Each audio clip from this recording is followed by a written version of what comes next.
I am impressed seeing that you people have organized a leadership workshop, and you all know that everything boils down to leadership. We are the progress of every nation, the progress of any community or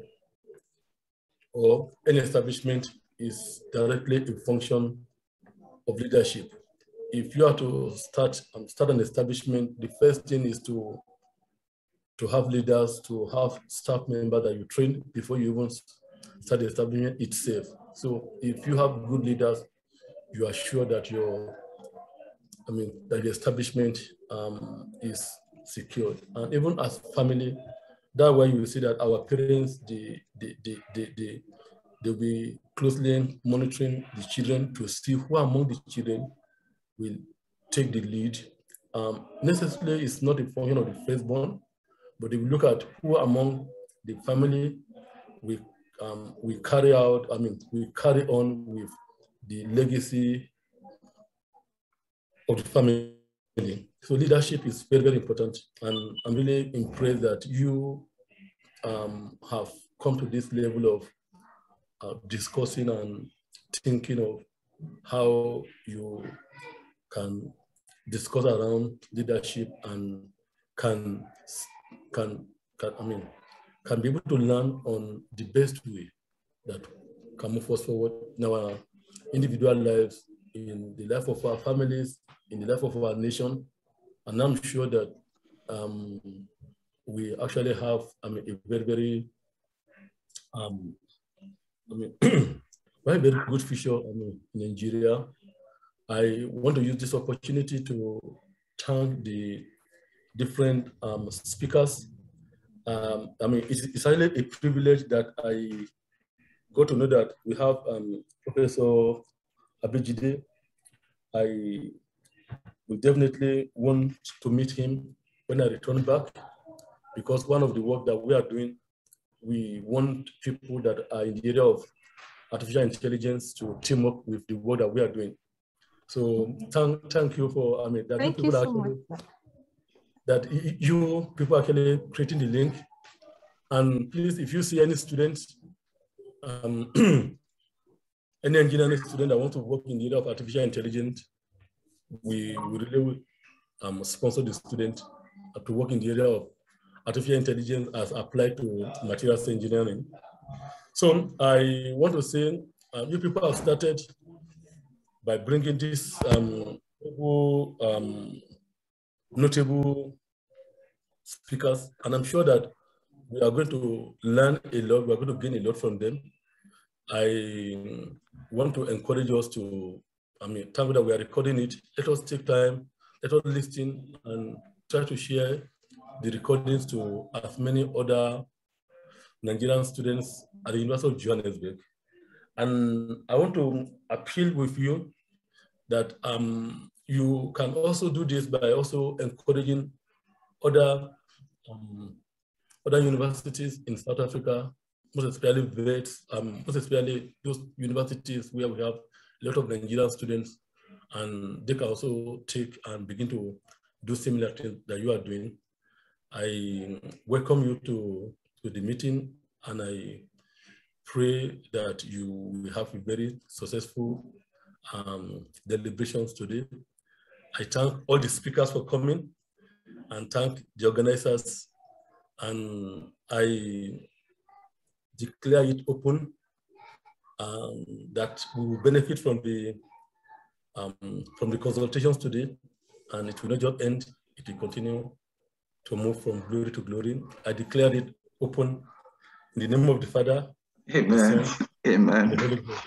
Amen. Amen. Thank you. Thank you so much, sir. Thank you so much, Professor Peter Olubambi. That was a wonderful opening address, because I took note of what he said. He said good leadership. He said it's secured. He said good leaders is secured. There's a way you put it. You said something about the establishment is secured when you have good leaders. So you're talking about the foundation of an establishment, that when we have a good leadership at the top, then every establishment is secure, irrespective of whether it's a country or it's a company or it's an organization, whatever. Thank you so much, sir, for that. I'm sorry for every member here that I have not introduced myself from the start. I'm anchoring this seminar. Once again, my name is Mrs. Cinderella Ochu, and I'm a PhD candidate at University of Johannesburg. So the next on the agenda is an address by our president, our wonderful president, Mr. David Opayemi Law. Please take the floor. Thank you. Thank you very much, Ma. First and foremost, I want to thank God for today's event. We have been planning it a long time, and thank God it's here. On behalf of the Executive Councils and members of the Congress of Nigerian Students at the University of Johannesburg, I want to welcome you all to today's seminar. I especially welcome our keynote speakers, Mrs. Kemishola Muradeyo, Dr. Simon Abbott, and Professor Abejide Ade-Ibijola. I also welcome our national officers that are here, that is led by our president, Madam Charity, and other institutional leaders that are also present here.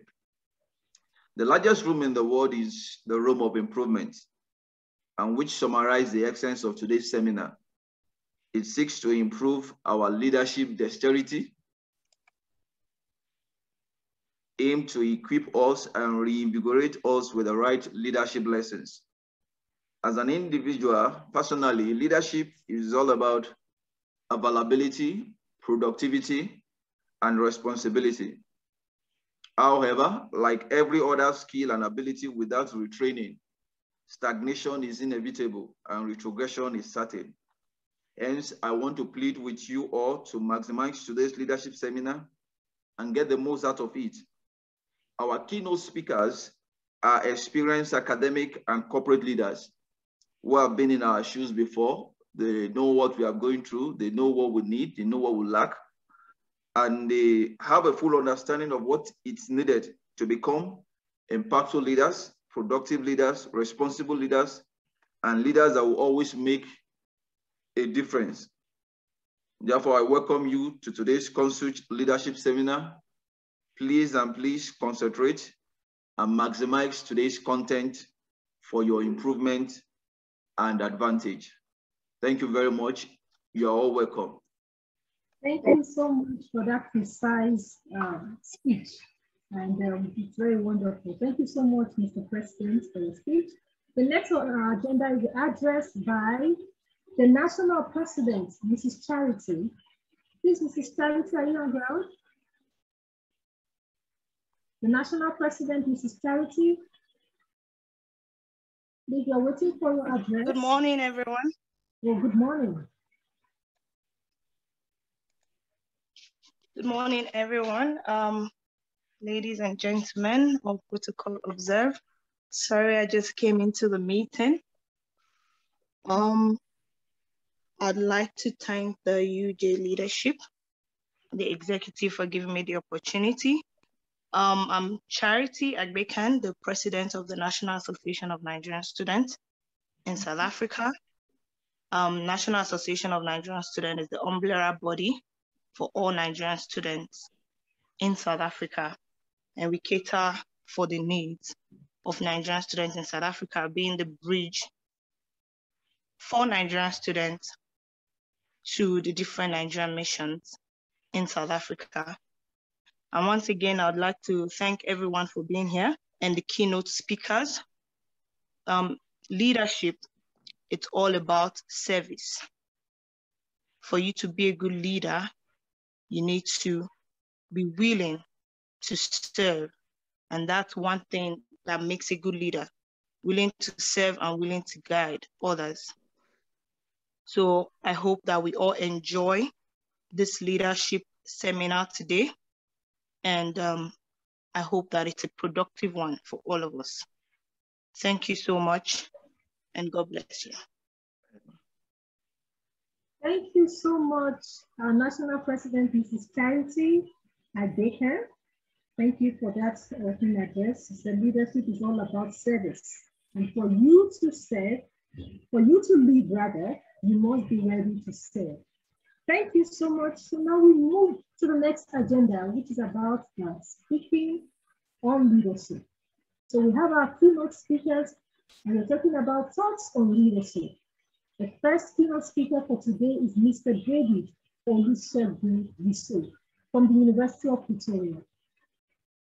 Mr. David, please, you can go ahead. Over to you. Good morning, everyone. Thank you. Good morning, everyone. Hope I'm audible. Mr. David. Okay, yeah, you, sir. Yeah, good morning, everyone. Yeah, on leadership, this program is on impactful leadership, and in 2 minutes, I'll just be sharing on building blocks of a great leader. I'll be sharing my leadership belief. For me, David, I believe that leadership is about those who are trailblazers. Leaders are go-getters. Leaders are people who are pathfinders, and they climb on the shoulders of past accomplished leaders and mentors to gain useful lessons and experience to forge ahead and create new sustainable paths for posterity for the oncoming. So, you know, they are trailblazers, and then they bring new people on board, so it's continuous. I believe that leaders are lifelong learners. They are lifetime learners. So they keep asking the question why, and then they provide solutions. So when there's something wrong, they ask why, and then they provide solutions. I believe that leaders are part of a network of mentors, and they are also mentors. So they don't work in isolation. They work with a solid network, global network, continental networks, regional networks. And then they are mentors. They mentor others also. They are coaches. They are accomplished. And then they are not just formal. They work in informal settings. They work in formal settings. And they're also relaxed. I also believe that leaders create opportunities, impactful leaders create opportunities for others, and then they engage in collaborative actions, in consensus rallying, in coalition building, in their field and across other fields, across geographical regions. I believe that leaders also, they are brains, but they also believe in brain and talent retention and circulation. And then the output of leaders is excellence in governance and continuous improvement. These are the great and lofty dreams of unique, innovative, and impactful leadership. Thank you very much. Wow. Wow, that was loaded. Thank you so much, Mr. David Olusegun. Yes, the key points from your speech is about talking about who leaders are, really what we are expected to do if we are to be called leaders. Leaders are trailblazers, they are go-getters, they are coaches, they create opportunities for others, they engage in collaborative actions. Thank you so much for that. Thank you so much. The next person on our list is Mrs. Olaiton from University of Johannesburg. Do we have Mrs. Olaiton on ground, please?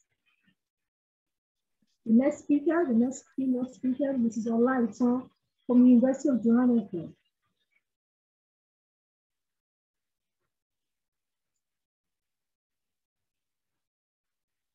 Okay, while we wait for Mrs. Olaiton to join us, let's go to the next keynote speaker, Miss Bolatito.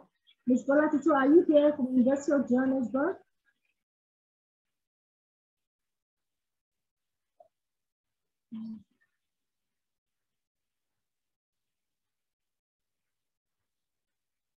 Okay, Miss Bolatito is not around. Okay, so we just have one keynote speaker just now. So the other speakers are not around on the thoughts on leadership. Okay. Or actually, we are going to the keynote speakers now because we just had thoughts on leadership. Pardon me for that. We just had thoughts on leadership. So we're actually going to the keynote speaker now. And the first topic we have on our agenda is conflict resolution mechanism in leadership. And the speaker for this is Ms. Kemisola Muradeyo. Yes, Ms. Kemisola Muradeyo, please, over to you, ma'am.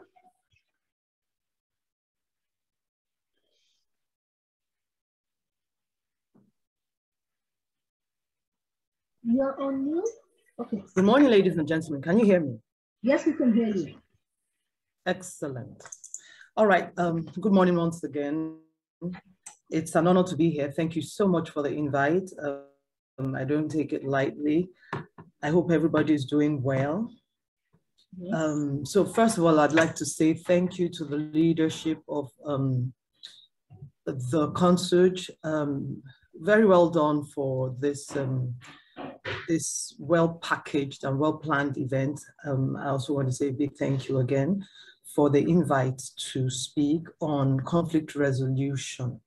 So very quickly, I'm just going to dive into conflict resolution, and I'd like to go into what I call the 3D definition of conflict resolution in leadership, the 3D definition of conflict resolution. I'm going to start by, first of all, addressing the 3D definition of conflict. Because we're talking about conflict, I think it's imperative, I think it's critical that we start with the definition of conflict. And so I define conflict, or basically conflict is generally defined as any situation that requires,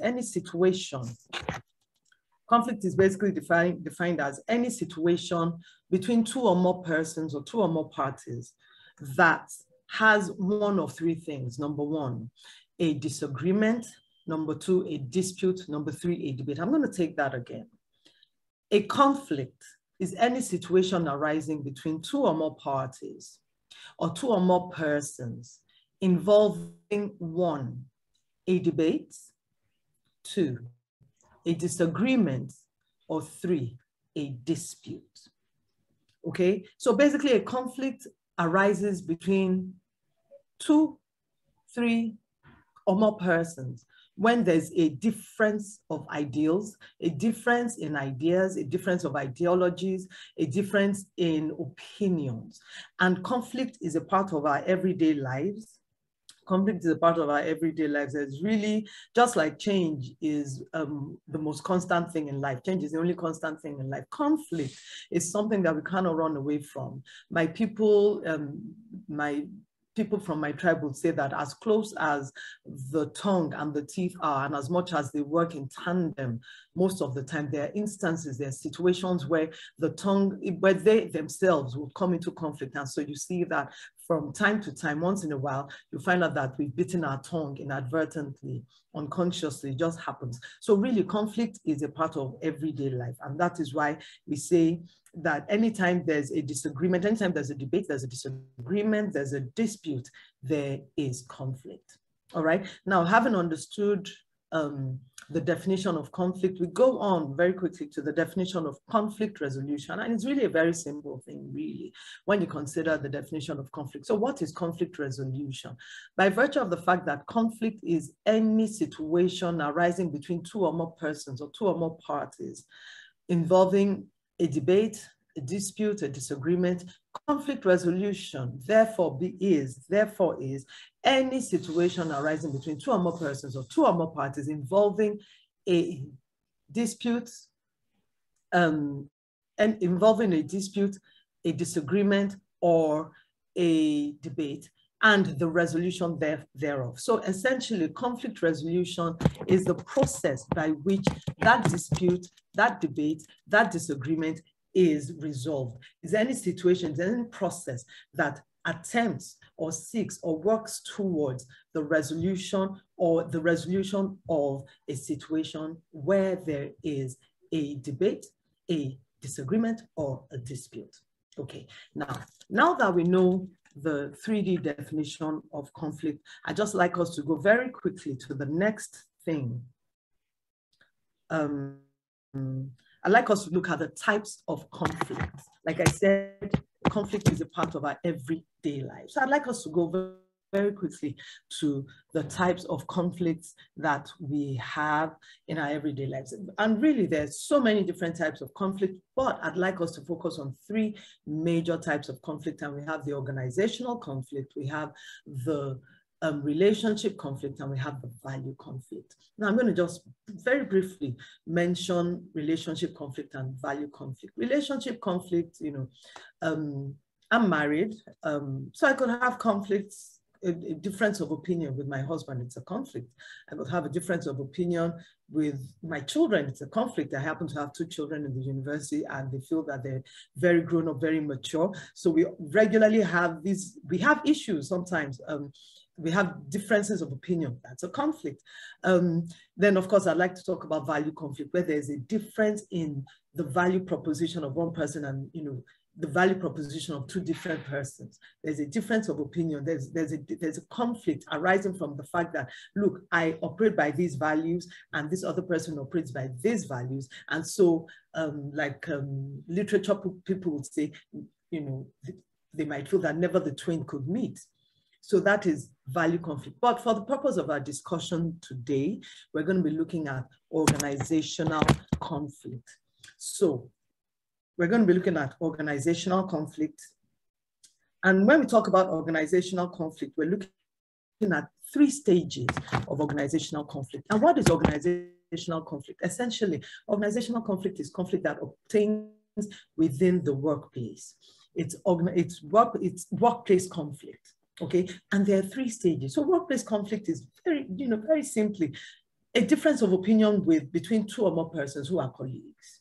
A difference of opinion between A and B working together. It could be a difference of opinion between supervisor and subordinate. It could be a difference of opinion between 2 colleagues on the same level. It could be a difference of opinion between someone and his or her line manager. It could be a difference of opinions or ideals between a member of staff and the values of the organization. And the main stages, the 3 main stages of organizational conflict are latent, overt, and then the power play. I'm going to take that again. We have the latent stage, we have the overt stage, and we have the power play stage. Now, in the latent stage of organizational conflict, what you see is conflict that is still relegated, that is still at the level of thoughts. Conflict that is still at the level of thought. They have not, the differences in opinion, the differences of opinion are yet to be verbalized. They're yet to be vocalized. They're yet to be said. They're not yet out there in the open. So maybe one person has said something or sent a memo to some effect, right?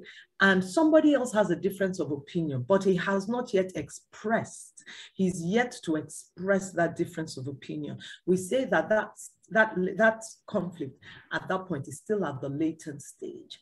So the person might have expressed his opinion to somebody else, but not to the person with whom he has a difference of opinion. At that level, we say that the conflict is still at the latent stage. It hasn't yet blown up. It's not yet obvious.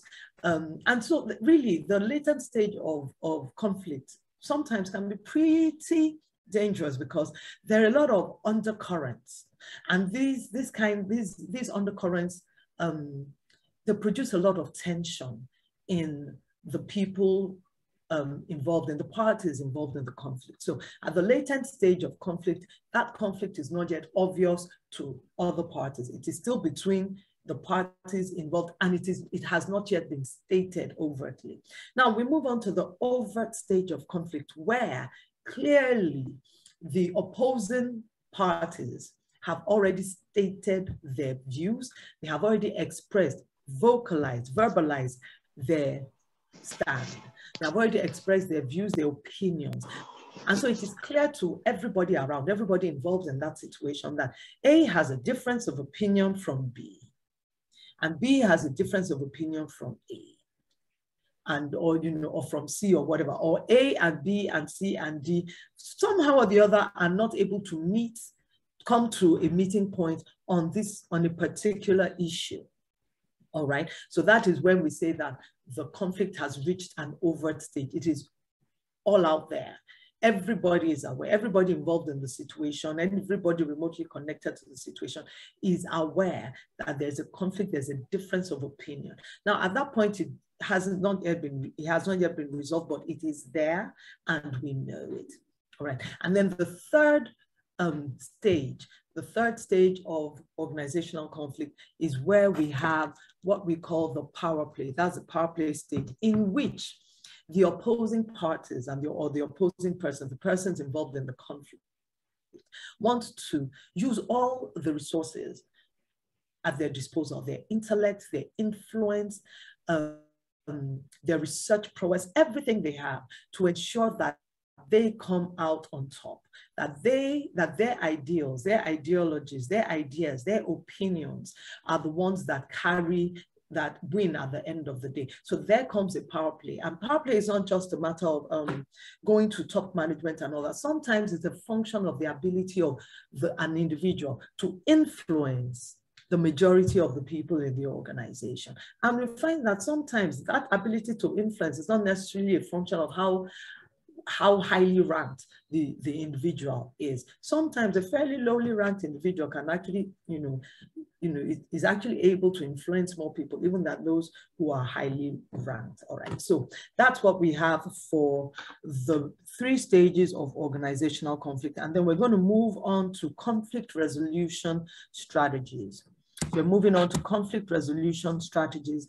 And for conflict resolution strategies, I like to call them the 2 AACCC strategies, AACCC. And I call them AACCC because basically we have 5 major conflict resolution strategies, different ways in which people deal with conflict. So you can accommodate the conflict, you can avoid it, you can collaborate on the conflict, you can compete, and you can compromise. So AACCC, we have accommodating, we have avoiding, we have collaborating, we have competing, and we have compromising.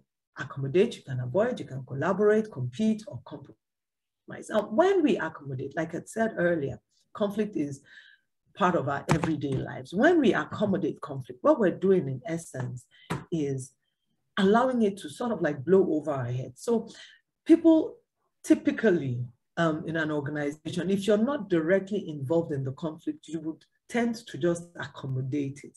If it is not your difference of opinion, if you have not expressed your difference of opinion, or you have not aired your difference of opinion, you might actually find yourself typically indifferent, really. So a lot of us accommodate conflict. So even if you're one of those persons, one of those parties involved in the conflict, you might decide that, you know what, I'm going to pick my battles. I'm not going to get involved in this. It's not worth this particular conflict, this particular battle.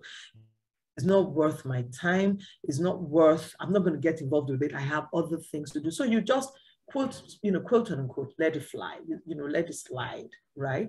So that's how we accommodate conflict. You pick your battles and you decide, in the process of picking your battles, you decide that, you know what, this is not worth my time. This particular battle, sparring off with this person or trying to get my way in this scenario is really not the best thing for me at this point in time. And, again, you might want to tell yourself, you know what, he who fights and runs away lives to fight another day.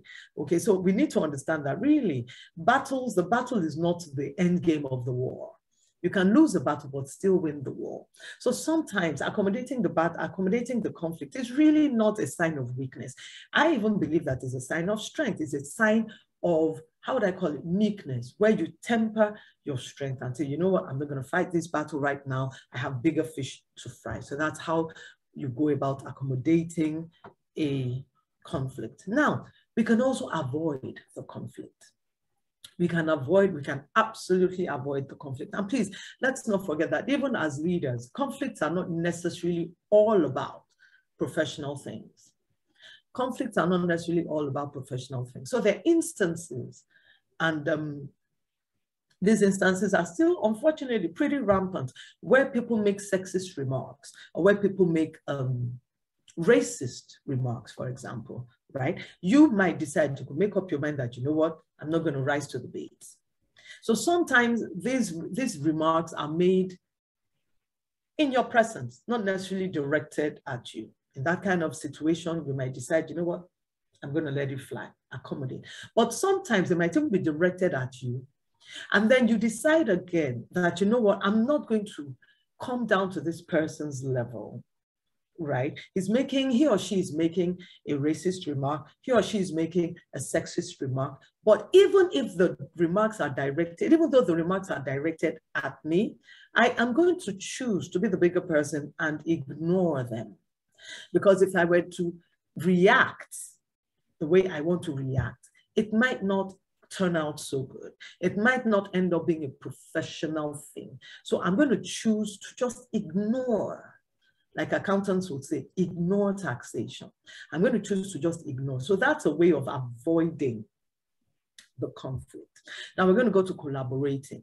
Okay, now how do we collaborate on a conflict? Basically, it's just about deciding that, you know what, rather than hash it out, rather than fight it out, why don't I look for how I and the other persons involved in this conflict can actually work together?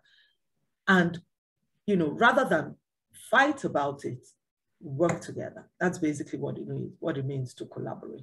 Rather than come out and say, I'm going to be at loggerheads with this person. I'm going to fight to win. I'm going to ensure that my position comes out on top. Just, you know, you might just decide, you know what, let's just work together. And that's what we see many times in relationships, in marriage relationships, where, you know, the husband might just decide, I know my wife is wrong, but for this particular instance, I'm going to be the bigger person and I'm going to apologize just so that peace can reign in the home. And sometimes the wife too will do the same thing and decide, you know what, I know that my husband is absolutely wrong. However, for the sake of peace, I'm going to apologize, not because I'm wrong, but just so that peace can reign in the home. That is collaborating. Now we're going to go on to competing. How do we compete in the face of a conflict? And that's basically what more often than not, we find ourselves doing, even as professionals, even as leaders. We look at the entire scenario, we look at the scenario and we're like, you know what? I am so sure that my stand is better, my ideas are better, and I'm going to prove it. And in proving it, I'm going to deploy everything I have at my disposal, all my resources, all my influence, my intellect, my research skills, everything that I have, my connections, my network, just to make sure that I come out on top. So that is how we compete. And it's a factor of everyday life. Every single day we find ourselves competing one way or the other. And it's not necessarily a bad thing because, I mean, the contracts coming up, you know the people, you know so many other people who are putting in for the contract, but you realize that for you to get that contract, you've got to bring in your A game, you've got to put in the wow effect, you've got to visualize the people who are going to award this contract, and you have to put yourself in their minds and try to work out what would they be looking for. Let me give them what they will be looking for. Now, what are those things that they will not even dare? They will not want to dare to expect. Let me see if I can actually impute it. And that is what we call the wow factor. All right. So it's absolutely normal. It's absolutely normal to compete in the face of a conflict. Not necessarily that it's always the right way to deal with that conflict, but it is absolutely normal. Now, we move on to the last one. You know, we mentioned accommodating, avoiding, collaborating, competing, and then we mentioned the compromise. The compromise is the single most important and most effective way of handling a conflict, of resolving a conflict. Because if you're going to resolve a conflict, especially one in which you're directly involved, you've got to understand that the most important thing about that conflict resolution thing is that everybody must come out feeling like they are a winner. Every single person must come out feeling that they have won. So it's a win-win thing. I call it a win-win-win-win-win-win-win thing because everybody, as many factions as are quote unquote warring, should come out of that conflict resolution meeting, the conflict resolution process, feeling that they have won. Maybe not 100%, but they come out happy that they have won, that they have been able to make a case for themselves and that they have been heard and that certain concessions have been made for them, even as they also may have been forced to make one concession or the other. All right, so we go on to our next slide. We want to look at what I call the CLEO, conflict resolution skills. Conflict resolution skills. And I've arranged them in such a way that they form an acronym right? CLEO, right? So the first we have, CLEO stands for compromise, listening skills, empathy, and objectivity. And it puts me in mind of those of us who are historians, Cleopatra, right? Now,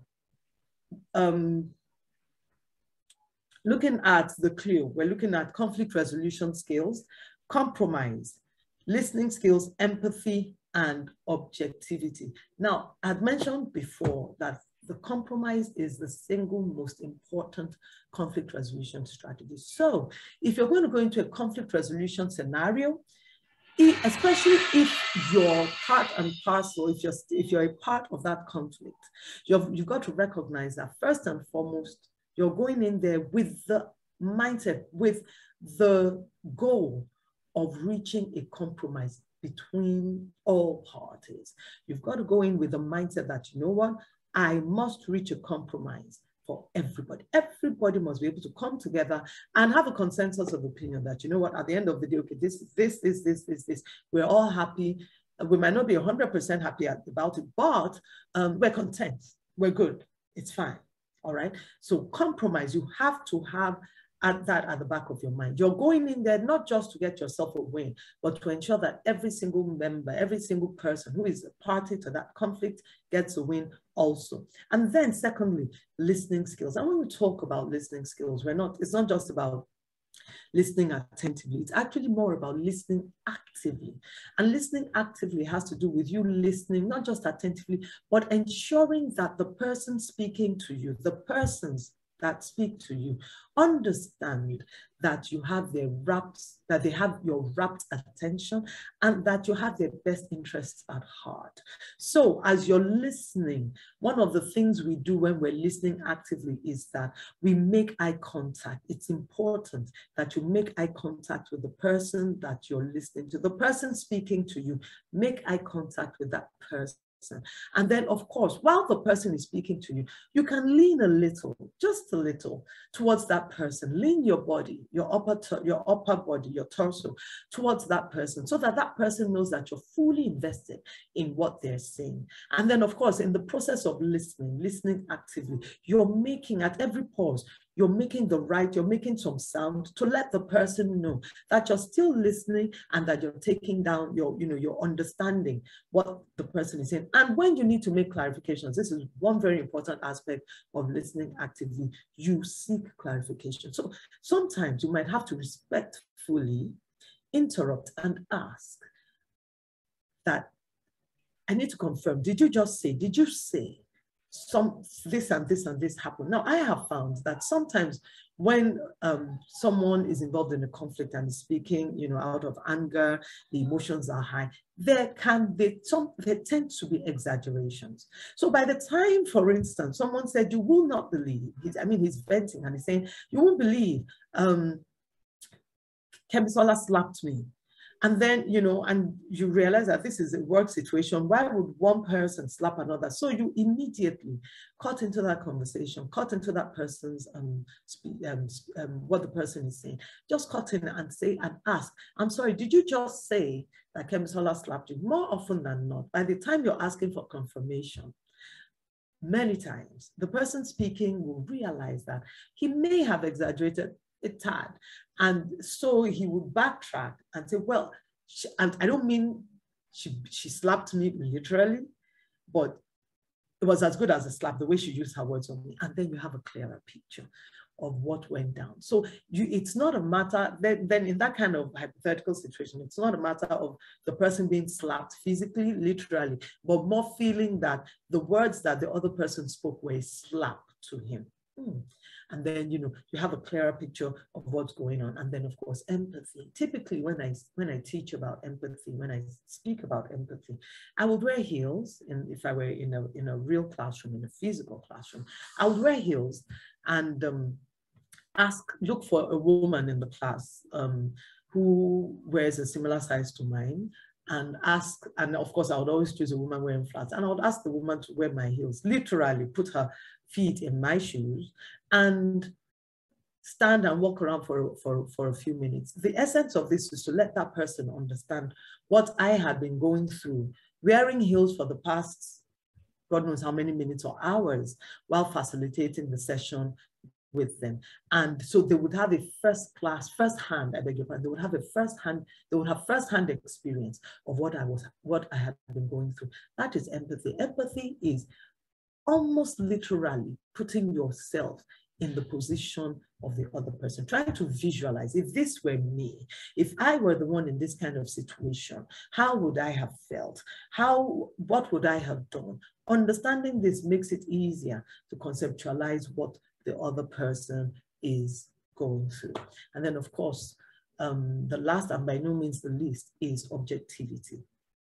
We have to be objective as people who are going into a conflict resolution situation. We have to be objective. We have to be able to distance ourselves, distance our emotions, and just look out for the greater good of the entire group. All right. Now, having looked at conflict resolution skills, I'd like to go to the tips for conflict resolution. I'd like to go to the tips for conflict resolution, and I have just 3 tips really. Avoid you statements. Always avoid you statements. I read a book before I got married. It was titled The 10 Commandments of Dating. I was still single then. This was some, I think I read the book about 20 years ago, 20 odd years ago, 21 years ago. And one of the things I picked up from the book was that making statements that start with the word you, right? That pronoun you, I beg your pardon, in a situation of conflict, tends to put the blame on the other person and makes the other person feel defensive.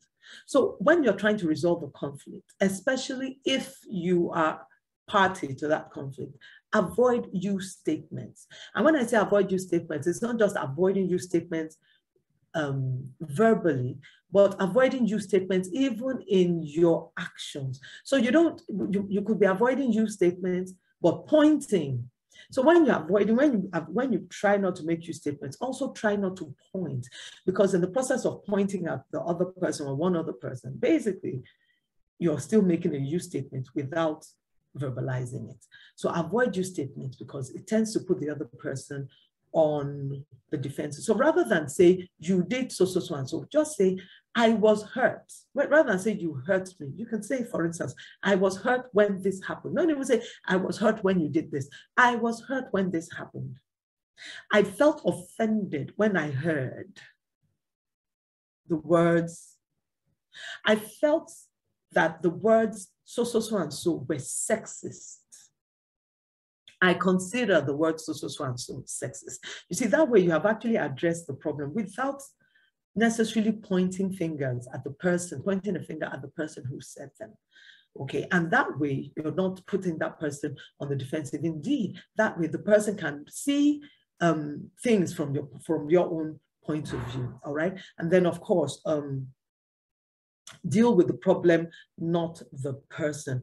Always deal with the problem. Do not deal with the person. Always try to isolate the problem from the person. Let's not take things personal when there's a conflict, especially in the workplace. Let's not take things personal. You're a professional. Always deal with the problem and not the person. Don't be thinking in your mind, I'm going to deal with this person's crap. I'm going to deal with this person's I'm going to deal with this person's issues. I'm going to deal with this person. No, it's about dealing with the problem, dealing with the situation, dealing with the problem, not the person. And then in every conflict resolution situation, please always modulate your voice. Make sure that under no circumstances should you be raising your voice.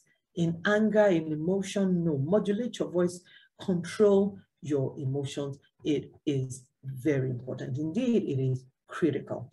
All right, so we go to steps to conflict resolution, where we'll soon be rounding off. We go to steps to conflict resolution, and I like to use the analogy of the hard-boiled egg. The hard-boiled egg, which everybody knows, consists of the hard shell on the outer part, the albumen, that's the egg white on the inner, right, immediately after the hard shell, and then the egg yolk, the yolk on the innermost part of the egg. And when I look at the hard-boiled egg in the context of a conflict and how to resolve that conflict, I look at the yoke as the yoke of solution. I call it the yoke of solution. Now, before you can get to the yoke of solution in any conflict, any situation of conflict, you've got to first of all crack the outer shell, which represents all of the emotions, all of the anger, the hurt, the angst, the embarrassment, the humiliation that people, that the persons involved in the conflict have faced. So you've got to crack beyond it. You've got to remove it. You've got to, how would I put it? You've got to peel it off, so to speak. Peel away the layers of the emotions. So we bring it down to first principles, right? Remove all of the external things, the emotions, the sentiments, and let's just look at the cold, hard facts. Now, these cold, hard facts are represented by the egg white.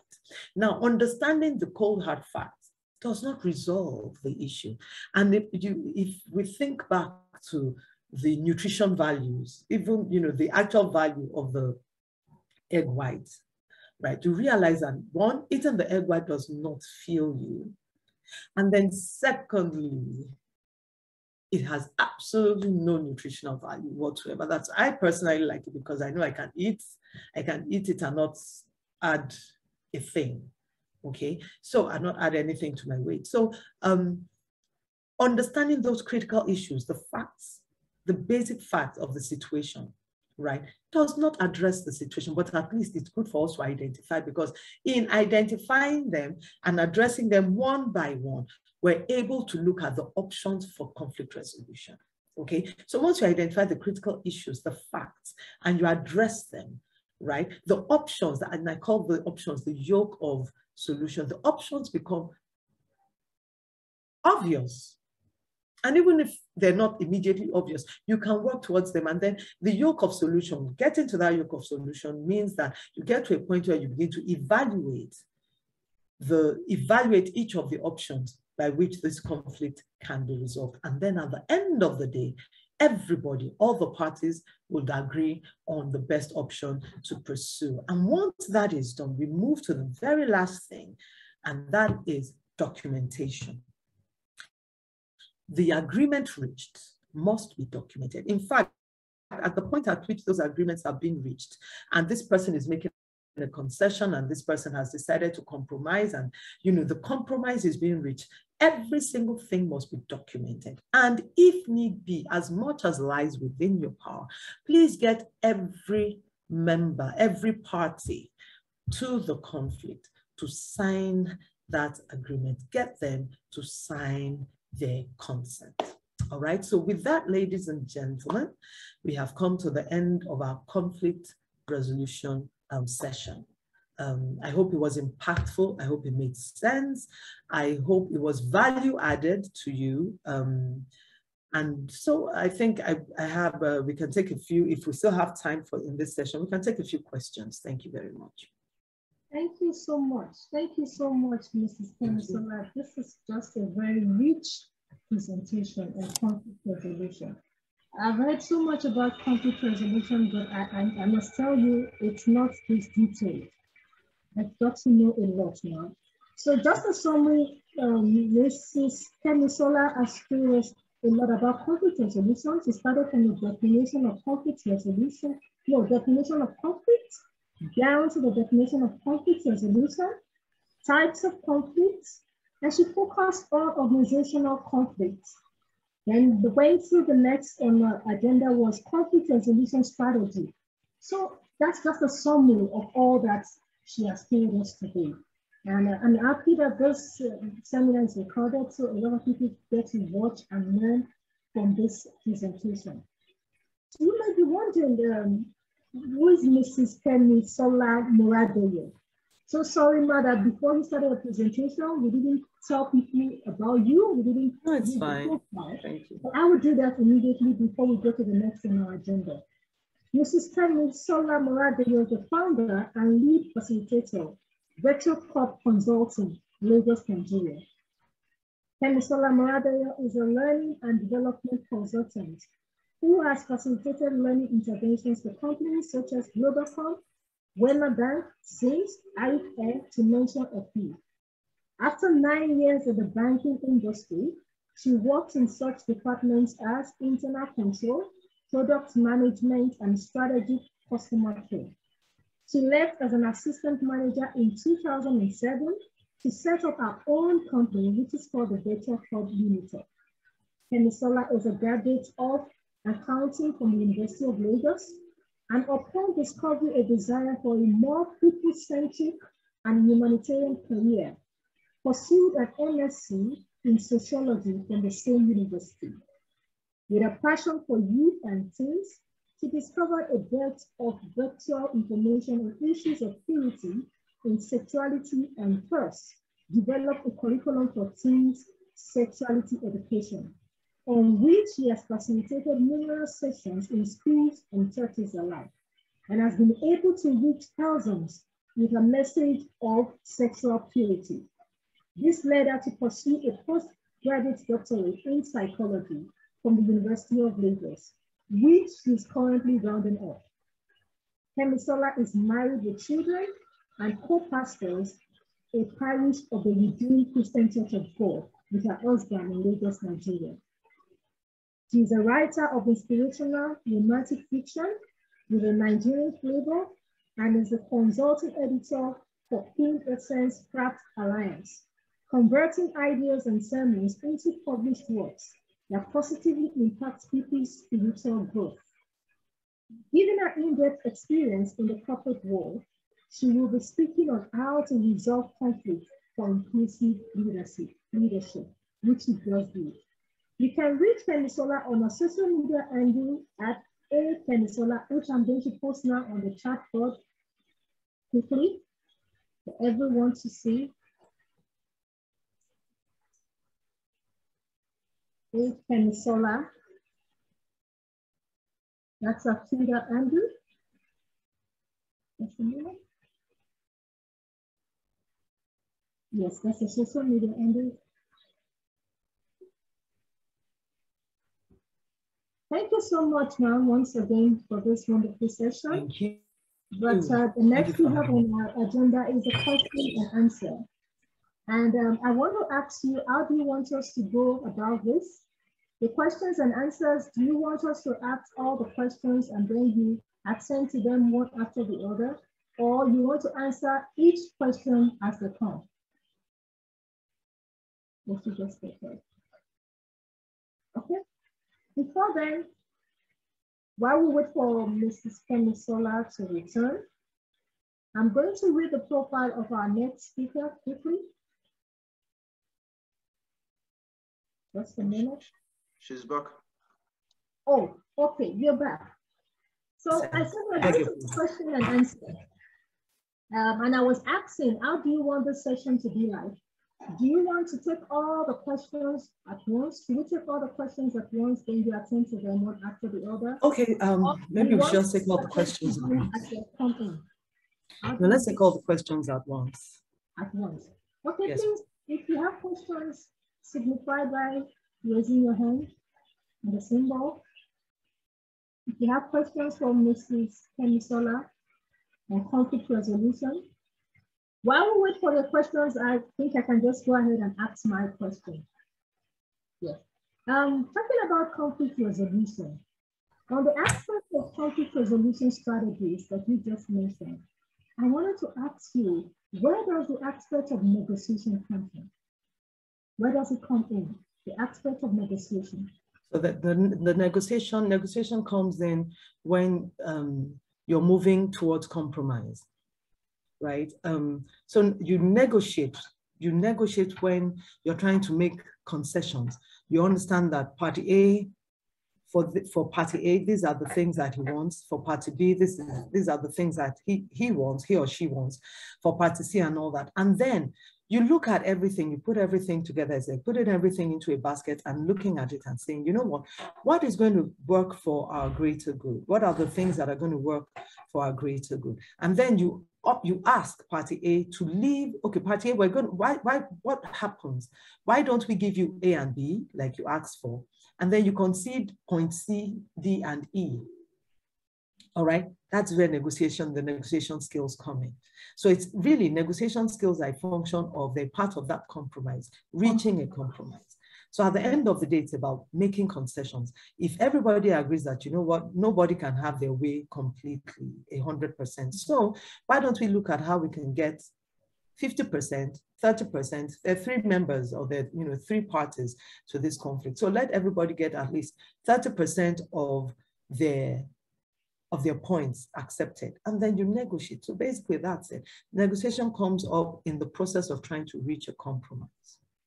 Okay, so my next question is, after going through all the stages of resoluting the conflict, stages of resolution, and at the end of the day, you are unable to come up with a solution to the problem, and there's a form of escalation, what happens? Because I know that it's not in all cases that conflicts can be resolved.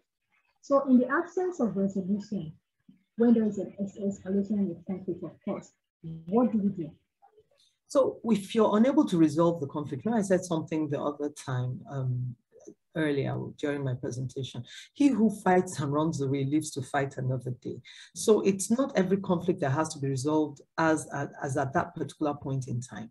If you're unable to, even nations would come together and they're not able to agree, they're not able to come to an agreement, they go their separate ways. Yes, and we know that there are tensions between these two nations, right? And then something happens sometime in the future, somebody else, another nation, a third party nation could come in and say, you know what, let's give it another shot. Let's give this conflict resolution thing between you two nations another shot. And then they come and they come again. And then even at that, sometimes it could take several attempts, okay? So even in the organization, it could take several attempts. Now, if the conflict is getting to a dangerous level where it has the potential to cost money or cost business for the organization, then the quote unquote higher powers might have to step in and enforce what they feel is the proper thing. Okay, so sometimes management might have to come in. I've seen a scenario where ED, executive director, and another executive director were at loggerheads, and then the MD or sometimes even the chairman of the organization would have to come in and just put his or her foot down and say, look, this is the way we're going to operate, and you either comply, you either fall in line, or you leave the organization. And so at that point in time, the conflict is resolved, whether the parties like the way it was resolved or not. So really, because we're leaders and we're budding leaders, I would suggest that if you're ever in a conflict resolution scenario, it's better that you consider a compromise rather than having the big guns come down and give you the option of either agreeing to what they want or leaving the organization. Thank you. Talking about management of conflicts in the corporate world, will it be right to say conflicts among nations can also be managed through sanctions? Oh, absolutely. Absolutely. Okay. Yes, there are, how would I put it? There's so many other more technical ways of nations trying to resolve their conflicts. There's a lot of bargaining. We have arbitrators. We have so many, the essence, that's the essence of the embassies and all that we have in other nations, so such that some of those some of those lesser conflicts, so to speak, for want of a better word, can be addressed at those levels. Okay, but there are instances. I just saw something this morning about. Just before I came on, I just flashed on my screen briefly about somebody threatening war if the US does not leave them alone. So, things like that happen, right? But at the end of the day, you find out that the conflict resolution strategies still follow these basic steps. Yes, it might be more, certainly they'll be more advanced, certainly they'll be more thorough. Certainly there'll be a lot of things involved that we at this level may probably not want to get too particular about, but basically those are the major steps. One more last question before I go to the next person, because we have a question on the chat board. So you were talking about the types of conflicts. You mentioned the organizational conflict. Yes, the relationship conflict and the value conflict. And you mentioned the value conflict. Value conflict. So I was thinking, will it be right to say the value conflict is part of the organizational and the relationship conflicts. Because when you have conflict in the organization, you have conflict in the relationship, there's an aspect of value in it. Because yes, there's an aspect of value. There could be an aspect of, there's an aspect of value in organizational and relationship conflict. Basically, what is value? Value, your values represent your principles, the principles by which you live your life. So at the end of the day, if you have a conflict in the organization that is based on racism, there's an aspect of value, of your value system involved in that. If you have a conflict in the organization that is based on sexism, sexist remarks, there's an aspect of your values that's, you know, and of course, there's an aspect when you look at relationships also. I tell young people, I tell singles, never marry a person who has a different set of values from, you know, your values. Never. So I always say that one of the major things about relationships, you've got to have mutual values.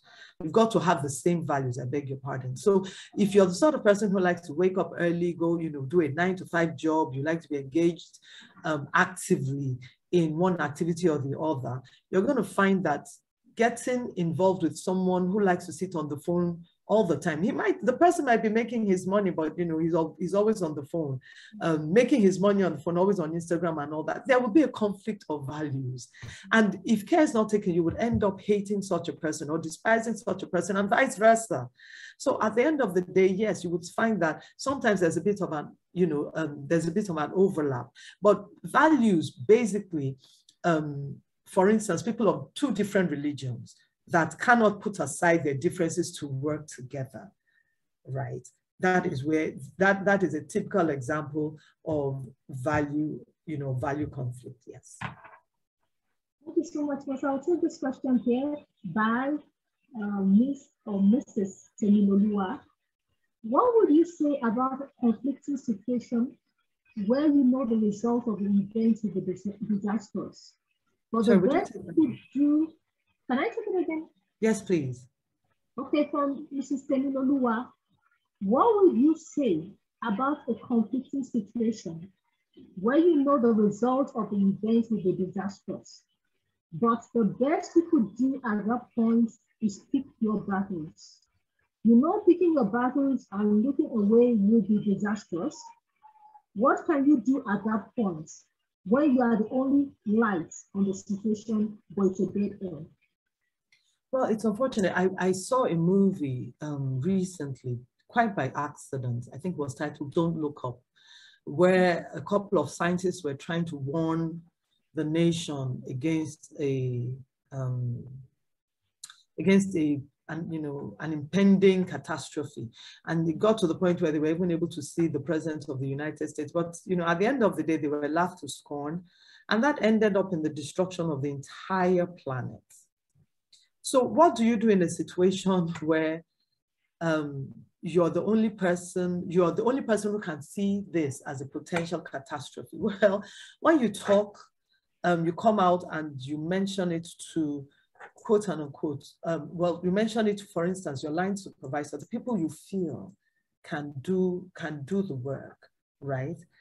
And they refuse. Well, you see, there are chains of command, but rather than go above your line manager, rather than go above your immediate supervisor officially, if you have a personal relationship, or even, you know, if you have a personal relationship with any member of, for instance, like executive management or any member of management, you could mention it to them informally.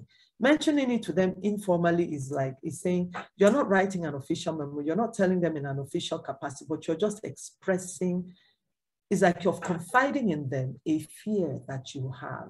Okay, some sort of fear, some sort of trepidation, some sort of, how do I put it, a sixth sense that you have about something, right? But if at the end of the day, they still refuse to take action, really, at that point in time, maybe what you need to be doing is to be looking out for yourself. You might need at that point in time to consider an exit from that organization. I know organizations that have collapsed because one quote unquote little person in the organization sounded an alarm and nobody wanted to listen.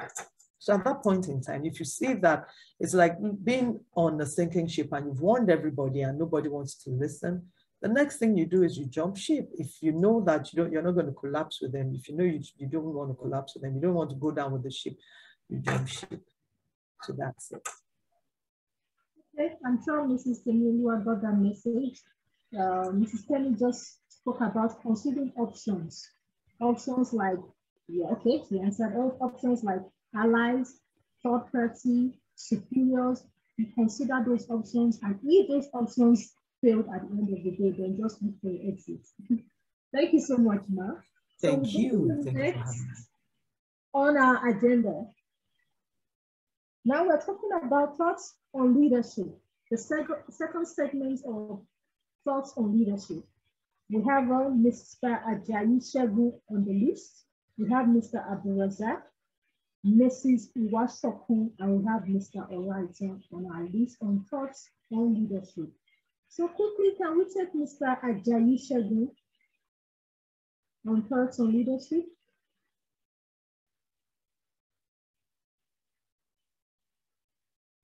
Okay. Thank you. Hello, good afternoon. Good morning. Yes, morning. Yeah, how are we today? I want to first thank the organizers of this program, and by that I mean the Executive of Nigerian Students in the University of Johannesburg. Thank you for the privilege, and kudos to very great work you have been doing. I am very happy to be part of this. Quickly, I have very short minute to say one or two things about leadership. And once again, thank you for the privilege. So I want to quickly say that to me, on a very general note, leadership is as simple as influence. And what do we mean? This is the ability to cause people to do whatever thing they want to do or the dreams they have, to cause it to come forth. And that is what leadership actually means. So the ability to help people to discover their talents, the ability to help people to discover their purposes and live in those purposes. That's what leadership means. But basically, I want to talk about how can you expand your leadership, or how can you bring a leadership that that breeds more productivity into place. And that is why I'll be talking about two things about leadership, how to build more productivity in your leadership. And the first one, I'll be talking about competence, and the second one is about warmth. Competence in leadership has to do with your ability to bring some things, to do some things with your hand. Your intellect, your intellectual ability, your skills, your talent, and all of those things. Whether you have it personally inbuilt or you are able to learn those things, you have to be able to do something. John Maxwell, we always say that if you are the person that thinks about a new way of doing things last in a room, you are not ready to become a leader. A leader is is a person who sees farther and before so many people in a room. This does not mean that, okay, so if we are in a room, can people not see the same thing at the time? No, that's not the point. But the point is that a leader should be able to see faster and farther at different points in time. And a leader should also be very humble, because the ability or intellect you need to give a credible lead might not be what you have like as an inbuilt ability. You might need to learn. And if you are not ready to learn, you are not ready to lead. So the second one, I'll be talking about warmth. Warmth in terms of everything that has to do with character.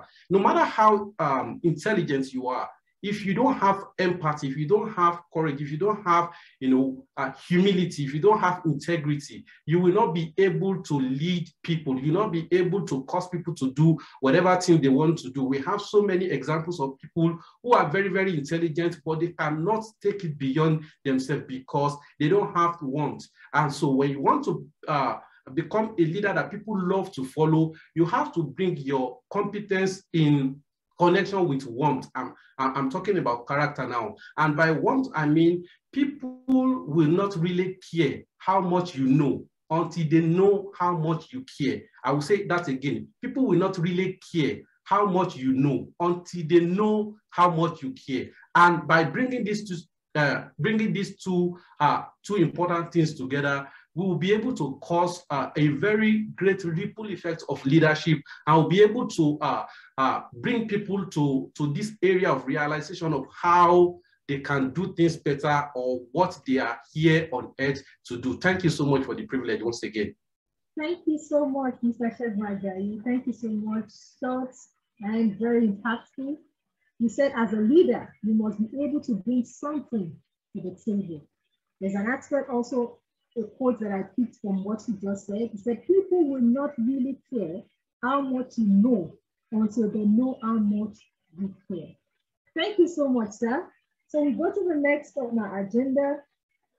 We will come back to thoughts on leadership. We'll come back to that. So we want to go to the keynote speakers. So after the keynote speakers, we will return to the thoughts on leadership. The next on the list on the keynote speaker is Dr. Simon Abbott. But before he comes on down, I would quickly talk about who Dr. Simon is. Just a minute. So our next keynote speaker, like I said earlier, is Dr. Simon Abbott. Dr. Simon Abbott is a senior business analyst, solution architect. Dr. Simon is a corporate leader specializing as a business analyst and solution architect with a purpose and vision to drive organizational change and solve business challenges.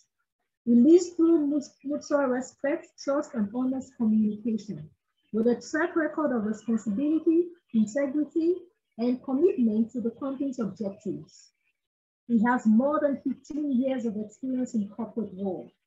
Dr. Simon is a medical doctor majoring in podiatric medicine and health research sciences from the University of Johannesburg, South Africa.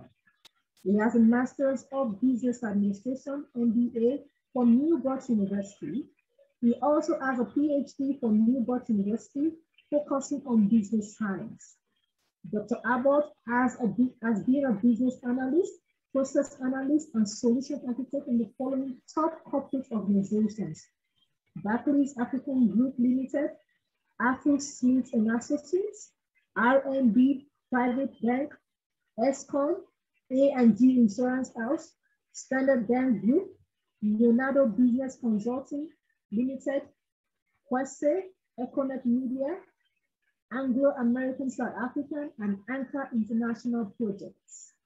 Dr. Simon is an expert in strategic science, strategic planning, process improvements, business modeling, stakeholder engagement, relationship building, negotiations, technology management, project management, and performance management. In his more than 15 years of experience in the corporate world, he has led successful teams in achieving corporate leadership goals. This is what he will be teaching us today, as he has espoused how effective leadership can be built and sustained through teamwork. So thank you so much, Dr. Simon, for being part of this seminar. Over to you, Doctor. Thank you very much. Good morning, all. This is a great privilege to be here today, and thank you for the invite as well. Hopefully I can share some wisdom on my subject today that was briefed to me by Prof today. So, and thank you to the executive as well. In the auspices of time, I just want to quickly, I'm going to share my screen on a small presentation. I don't know if you can all see that. Yes, we can. You can. Good show. I'll just expand this a little bit. All right. So effective leadership. When I started to look at this a little closer, it came to me that can you still see that? You're still there, right? Right here. Okay. All right. So when Prof today gave me the brief, I had to think quite deeply about this. And of course, such a broad subject being condensed now into 20 odd minutes is an impossible task. Not even an introduction into leadership, quite frankly. However, all I want to say is that I've had the privilege of walking through medical school, business school, and military school as well. Let's put it that way, at military school. Leave it at that. but I've been exposed to all three areas, and all three areas exhibit leadership. And leadership comes from different areas of skills within those environments. In other words, each environment has its own style of leadership that you apply. So in other words, you know, so you can't apply the leadership mentality of a sergeant major in a corporate team world. You won't survive one day. That kind of example. And I'm going to quickly just go through. My talk is going to just cover business leadership. I'm going to start at a very high level. And for those of you who do know what leadership is, and we're all very clever people, and we all understand what a good leader should be and is, and what his attributes and her attributes are. But I'm going to just quickly dance over it from business leadership. I'm going to touch on management skill. I'm going to touch on military leadership. And then through my presentation, you'll be able to see the commonalities and the comparisons. And you'll be able to deduce and see the common thread that runs through all of them, a lot of them actually, but they're subtle differences. There are very subtle differences between them. So this will be my approach. And if I go into business leadership, I want to just touch on what a good leader, what is good leadership. So obviously we've heard from various other speakers that, you know, you've got to have humility, resilience, there's vision, there's influence, you've got to be positive, you've got to be empathetic, etc. And all those good things make good, great leaders, right? And then I've also added a few characteristics of a good leader. You know, it's about inspiring people, absolutely, being a visionary, right? You've got to be compassionate, listen attentively, delegate instructions. You have to be able to formulate strategies. You've got to be able to develop others. That's a very important one, and very important, which I don't have here. In fact, listening to the previous Kemisilo's presentation on conflict management, resolution and dispute resolution is very important as well. So great leaders are also very good resolutionists when it comes to dispute, conflict within the organization, and even between individuals as well. And then obviously, you know, you've got to be able to encourage innovation, strategic thinking. And these are all the great attributes that you'll be taught at any business school. So any good business school, you're going to lead a path of academia along these lines of developing yourself through these different attributes. And this would normally, you know, be applicable to the chairman, boards of executives, and then obviously you would break that further down into your CEO, which is your chief executive officer, your chief information officer, your chief technology officer, then you get your chief financial officer and your chief operational officer. And these are all your top executives of any great corporation, and they would obviously be driving the company, driving the business forward as such, and they are all avid readers. And I'm going to come back to avid readers, why I say that. So, because avid readers gives you a lot of insight and lessons learned. Okay. Now, very different to leadership is management. Don't confuse the two. So management, and it took me a long time to understand this as well. A manager is a different animal to a leader. Okay. However, the leader must possess all skills plus the management skill, which he probably has acquired through his or her career. He's been a manager, and now he's been promoted up into the leadership role of CEO. So management is about building and persuading a team. It's about developing different teams or even individuals and managing this team going forward. So you'd typically be a team lead or a project manager, you know, or you would be a designated project leader on a certain aspect of a project at a lesser level than a project manager, and that still makes you a manager. So you're managing people through the course of their daily job and work, and you would actually check them, you would be executing a due diligence on the outputs, etc., etc., etc. And that's a very different skill. And a lot of people are very well suited to that, personality-wise, but yet a lot of people don't often fit into that category of a manager. Okay, but it's a skill that can be learned, and I'll show you why later.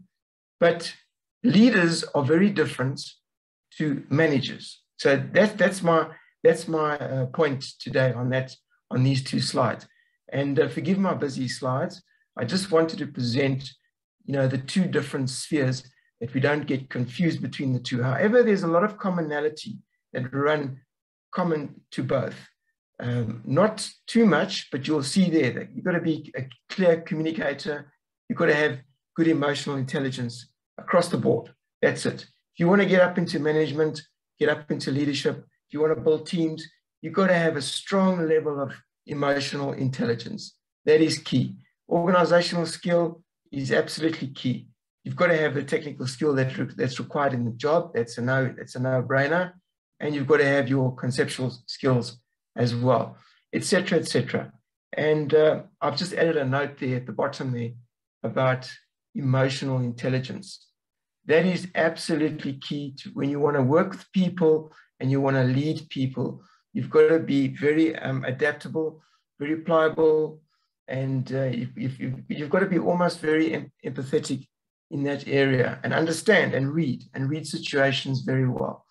And that can be learned through time, with time, by reading. So diving into reading different insights across the board, etc. When I say that, I look at our great leaders. If I take my personal great leader, being Mandela, he was an avid reader and he read widely. Yes, he had a lot of time in prison to do that, but so did Gandhi. He also read a lot. They read a lot of Tolstoy. They read the writings of Mao Zedong. They read all the writings of the Russian revolutionaries, etc., etc.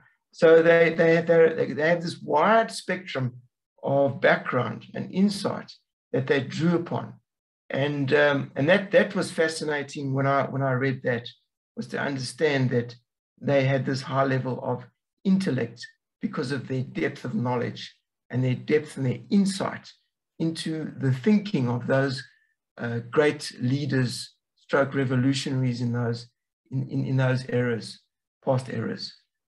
Anyway, so management is a different beast to a business leader in their environments as such.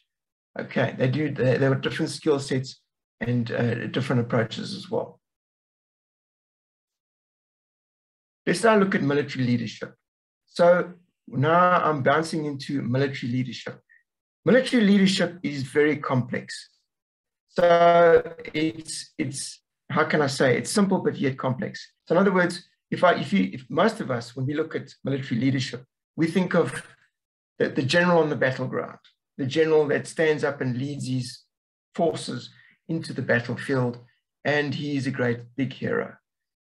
Most of the time, not always. So you've got different levels of leadership. A military leader might be a very skilled person, like a doctor or a surgeon, and he would be heading up a team. He would be accountable for his team, his medical team, behind the lines in the battlefield. He would be a designated leader, but he would carry the rank, maybe equivalent to colonel, of the other general leading the soldiers into battle. It's that kind of scenario. So there are definitely different levels of flavors of leadership, military leadership, and yet there are different qualities as well that's required. But generally speaking, from the top, there's a 4 or 5 core values that any military leader must possess. And this is coached into them from the day they leave the academy as a recruit, they would become a recruit, they would go into the academy, they would come out 2 years later as a lieutenant officer, the first officer, second lieutenant, and then they'd go into captain and major. But being a junior leader such as a lieutenant, they would have to have these qualities. And these qualities are, integrity, accountability, empathy, humility, resilience, vision, influence, and positivity. And that I read in the first business leadership slide as well. So there you can see the commonality that's running there as well. Okay, so good military leadership skills. Once again, clear communication, lead men into battle, very high, strong emotional intelligence, very important. Organizational skill is key. Very good orator.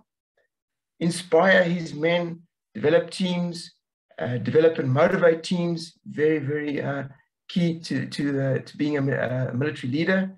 They're usually very well educated. They're well-read people. Once again, they are technically skilled at what they do because they've been trained and they've been schooled in whatever field of the military that they tend to be in, whether it's be a pilot or whether it's Air Force or whether it's in the Navy or whether it's ground forces, etc., etc. And you've got to have a very strong set of conceptual skills as well. And this all comes from their education and training, etc.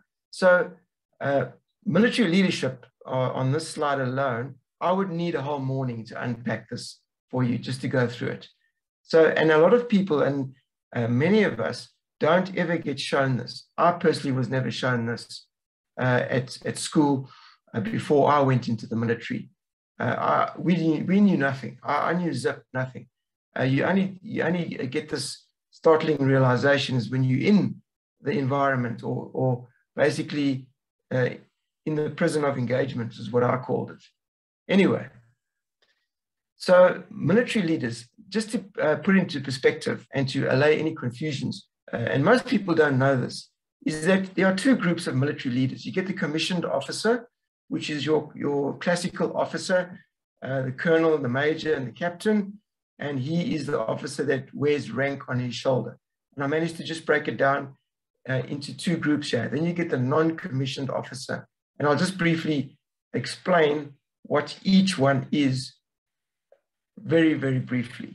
So once again, the commissioned officer, however, is a leader. So is the non-commissioned officer. So the non-commissioned officer is your typical sergeant or your corporal. He's the guy that sleeps with his men in the bush, in the veld, and then he would actually go into battle and organize his men into teams and make sure that they execute the orders that he receives from the officer. So the officer has got two main functions. He must execute orders. He has to give clear, concise orders to his sergeants and corporals, and he must make sure that those orders are executed, right, on time. Then he would have naturally attended military academy, and his rank is worn on his shoulders as epaulets, right? If we come to the non-commissioned officer who receives the orders and then also performs and executes and makes sure that all his troops perform those orders, he would carry rank on his shoulder. So he would carry the rank of that's a lance corporal, corporal sergeant, sergeant major, and then you get onto your master sergeants. These are your people that are actually in the trenches, in the platoons, leading the men, probably with the lieutenant as well, but the orders at the end of the day come from your commissioned officer or your commander on the field, would be this officer here. So there's two distinct groups here, and a lot of people don't know this, so I'm happy to share the wisdom with you that there are two groups of these military leaders. And yet, but the commonalities of leadership remain. There's a lot of commonalities that remain the same. You've got to be a strong-willed, very disciplined, very driven, very empathetic. You've got to be very disciplined. That's number one. And you've got to have disciplined soldiers under you. That's also very important and key to being a good leader. So a leader in the military is very much driven within his framework of his rank. So his rank immediately that's visible on the shoulder or a shoulder or on the arm. And that's driven by the fact that it's visible. So his visible rank he would assume leadership by virtue of his rank that he wears. Okay, so it doesn't mean to say that now he's just going to be a natural good leader. He's still got to execute, perform, and he'll be under the scrutiny of his men as well. And what makes it such a dangerous leadership role is that you're dealing with lives here. So the responsibility of a commanding officer, such as a colonel or the battlefield commander, is immense. It is very intense, because now you're basically sending men almost to their deaths, and there is great responsibility. There is great leadership is needed. And obviously there's big accountability. So it's an extreme leadership that's in the military, but they get trained and coached as best as they can within these extreme environments. So you've got to be able to, as I mentioned before, if I just go back to my military leadership, critical decisions, about making critical decisions in very high pressure situations.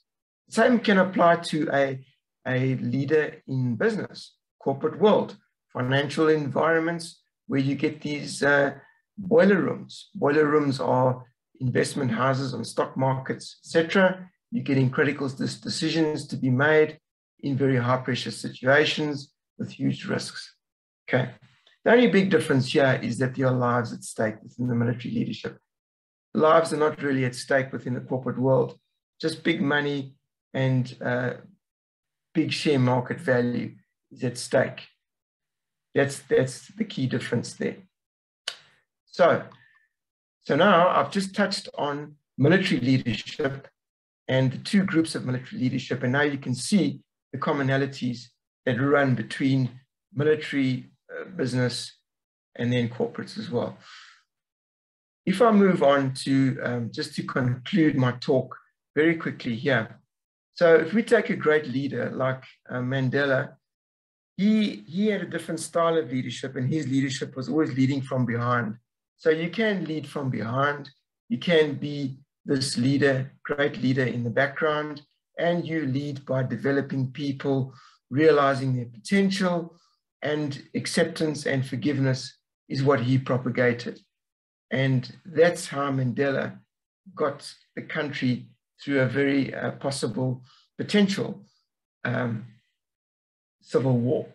He managed to do that through his dignity and through his good leadership skill. He led from behind, and obviously with his great mind of acceptance and forgiveness.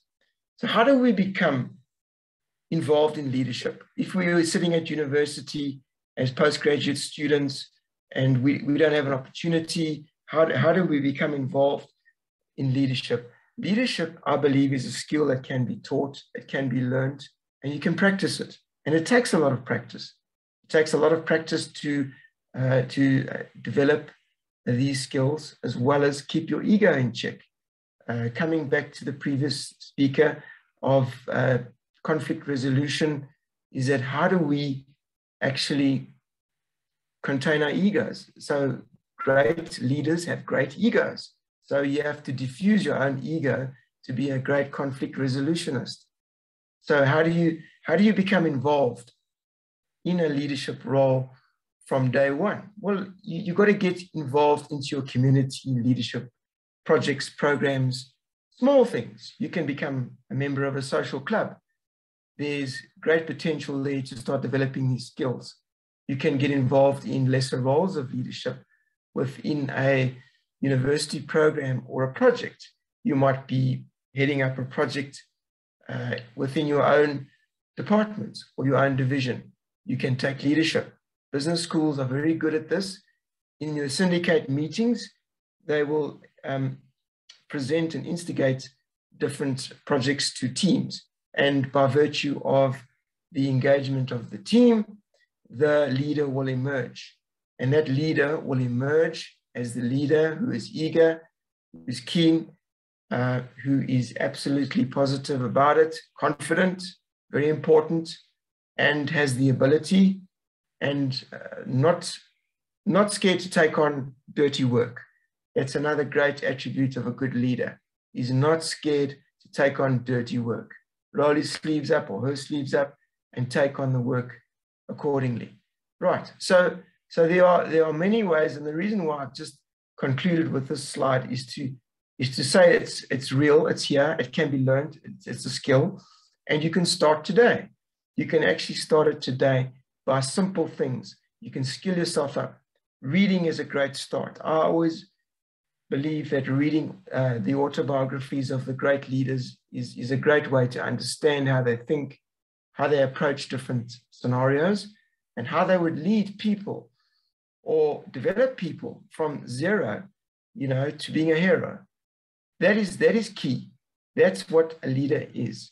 And it can be a community leader in your own community, or it can be a CEO or a great military leader as well. So there's a great spectrum of leadership that I just wanted to bring to the fore and just let you know that, it's not a mythical thing that sits up in the clouds that we don't always see or could ever experience. We can experience it well from today, from Monday onwards. And that is my message today. And in parting, I just wanted to make sure, and hopefully that I've actually brought my message of leadership in my experience of building teams within corporates, or building teams within a military environment. You still need those core skills. You have to develop a skill to identify good talent. You've got to identify and manage that talent. You've got to be able to isolate it, nurture it, develop it, and also be empathetic towards it. You have to have a lot of compromise in developing those teams as well. And from there on, it's up to you as the leader. And another very good point in developing teams is that you're going to have people there that probably do know more than you. You've got to absolutely nurture that, harness it, and you've got to make use of it and try and exploit those true values, and don't hold any prejudice or don't be afraid of that. And that's what great leaders do, is that they surround themselves with great people with great skill. Always, all the great political leaders do that, all the great leaders, and that is a skill on its own. Because how do you do that when you actually have to keep your position of power? So many political leaders can't do that. I'm afraid suffer doing that. Many do get it right. Anyway, and I thank you for your attention. Thank you. Thank you so much, Dr. Herbert. This is such an insightful presentation. Well, Dr. Herbert just took us through on management skills and leadership and military leadership. So he spoke about the types of leadership skills, and he went on to talk about military leadership, the two groups of military leadership. Then he spoke about leadership not being the same with management. Then he brought on the differences and the commonalities. So Dr. Albert rounded off by talking about the qualities of leaders, what leaders are expected to have, and what leaders are expected to exhibit. Then we rounded off totally by talking about leading people from zero to hero. A leader must be ready and able to take up with their works. Thank you so much, Dr. Simon. We really enjoyed this presentation. So please, if you have questions quickly for Dr. Abbott, could you please signify by raising up your hand, or you type it in the chat box. If you have questions, quickly, let's take in your questions so that we can go to the next on the agenda.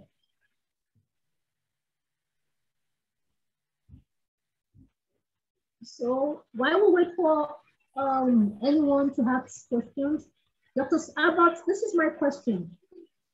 You spoke about leadership. You said leaders are different from managers. Then I picked up the aspect of the commonalities, but I didn't pick the aspect of the differences. So please, could you please clarify on this aspect to clarify what you meant by leaders being different from managers? What are the differences? Okay, so that's a very good question. And what I want to say is that a manager is more than likely a different animal or a beast in a corporate environment. In other words, he manages people. He would actually be on the operational level. He would be managing and coaching people, delegating tasks and duties. He would be checking outputs. He would be checking for different deliverables that are met. So he's more like a, how can I say it, like a semi sort of disciplinarian on the operational floor, where the leader, the business leader, is the visionary.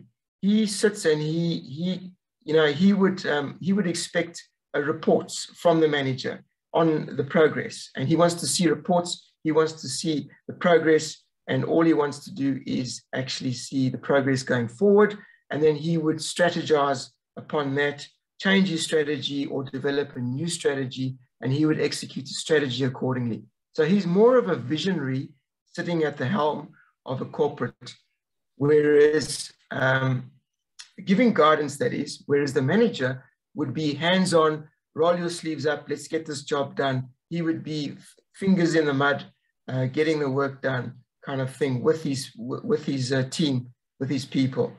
And that's the key difference. From an attribute point of view, the manager doesn't always and can't always execute his creative, visionary aspects that he might have. He can't always exercise that in his position, in his designation.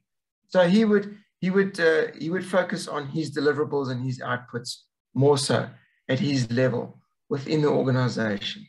That's fundamentally the difference there. Thank you so much for this clarity, Dr. Herbert. I'm very clear now on the differences. Thank you so much. Please, do you have other questions for Dr. Herbert? So, now we wait, we go next to the next agenda. Okay. Okay. Yes. So we're going to take the next keynote speaker on the topic, building and sustaining effective leadership through, okay, we just did that now. The next is adaptable military strategies in leadership, experience on building the Kingsman Academy. Professor Adejide Ade Ibijola.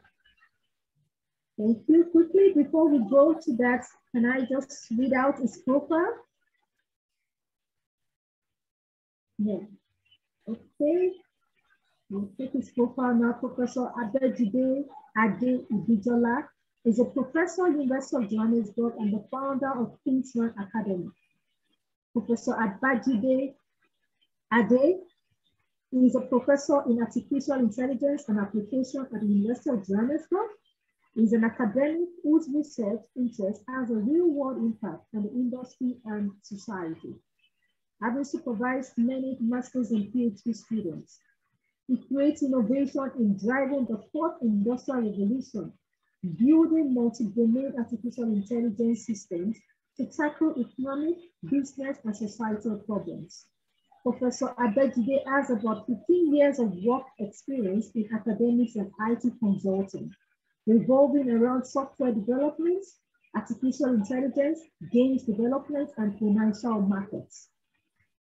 Adejide has won prizes at 3 recent essay government hackathons, second place winners of the DPSA Hackathon 2018 with a team of 30 students, the overall Best Innovation Award of the Living for IR Hackathon 2019 with a team of 4 students, and 2 awards with a total prize of 130,000 Rand at the CITA MVP 413 Hackathon 2019 team of 15 students.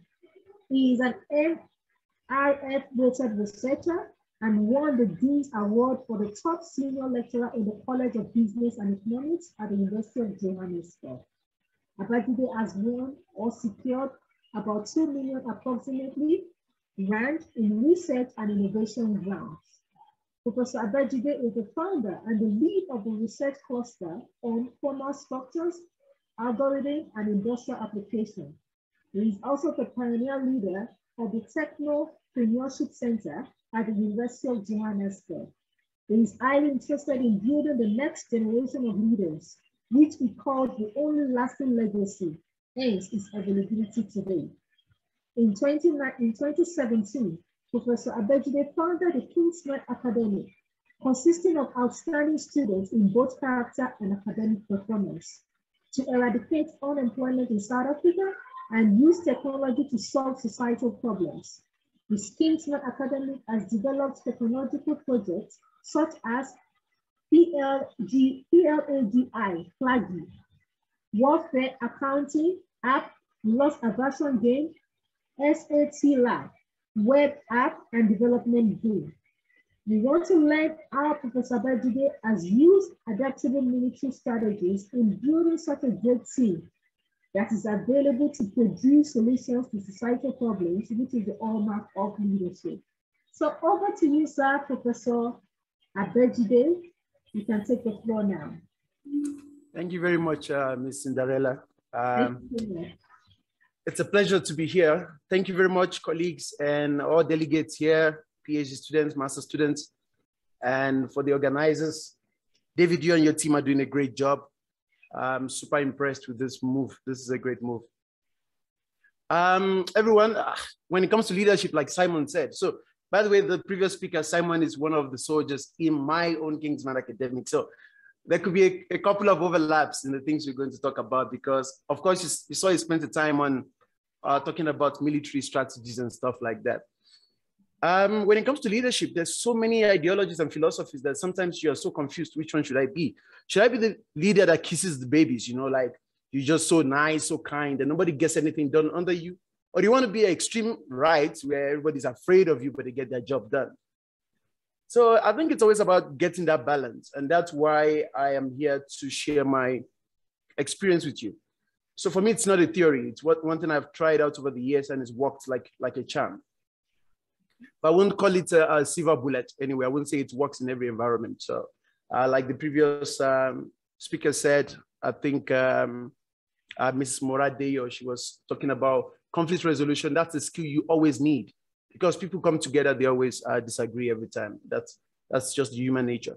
And like Simon said as well, those strategies you might sometimes have to lead from the back. So it's such a dynamic topic. So at the end of my talk, I hope everybody can first reflect on the kind of leader they are if they've led before. And secondly, they can also decide what kind of leader they want to be if they have not led at some level or some stage.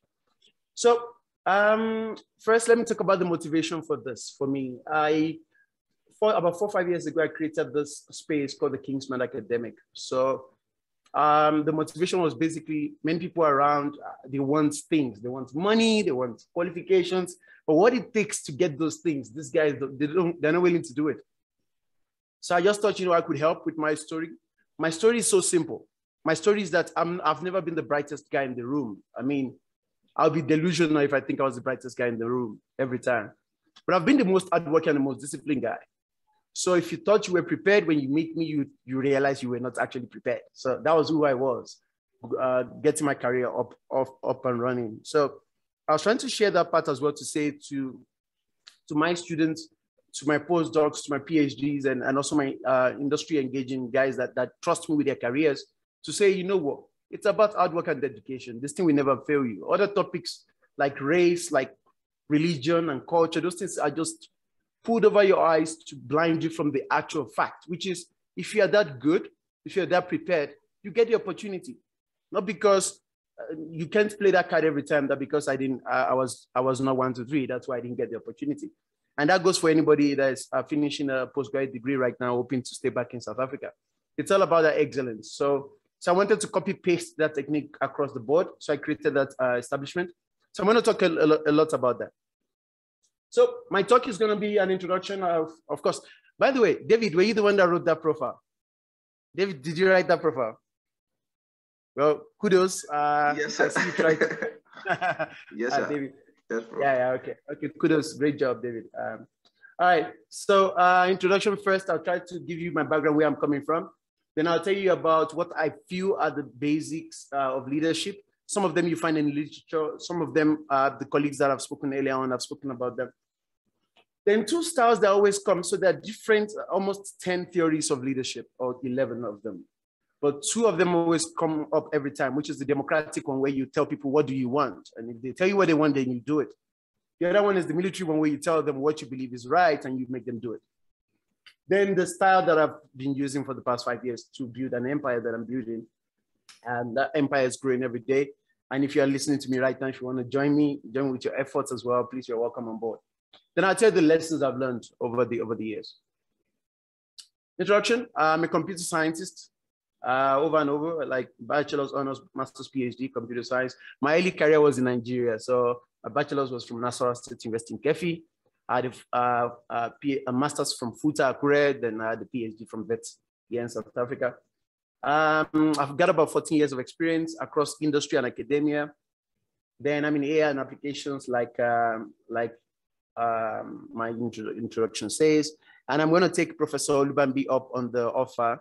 And I'm also keen to meet you, Prof. Anytime you're ready, I'm ready to go. When you're back, enjoy Futa. When you're back, we will talk about collaborations. Over the years I've taught, my teaching is often taking the two shapes, either applied or theoretical computer science. Are the two things I teach.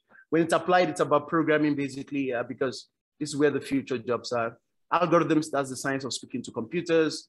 I have the practical skill to create different technologies, so I actually show my students those things as well. Then theoretical, these are the mathematical parts of things. I enjoy maths because it's a scientific way to communicate amongst researchers and all of that. So yes, the reason why my job is very important, in my opinion, is that I need to teach people how to program in science and engineering, even on the street, a layman on the street. Because everybody keeps saying there are no jobs, and there are many jobs in this space. So if you can learn how to do this thing, trust me, it's the future. And I needed the Kingsman Academic, and I need people to have military mindset to be able to get out of bed in the morning. And then I still have to treat them with some empathy. But I'm going to show you all of that. That's very shortly. So basically, like most academic, I do teaching and postgraduate supervision. I love to compete. I love to win. I don't hide that. I don't deny it. I don't think that should be embarrassing for anyone to say. Teaching and mentoring, I'm so keen on leaving my legacy with people like David, the anchor read out. So I believe the reason why most people don't succeed is their mindset. It's not because they don't have the talent. So I don't believe someone is out there without talent. I don't believe so. Grit.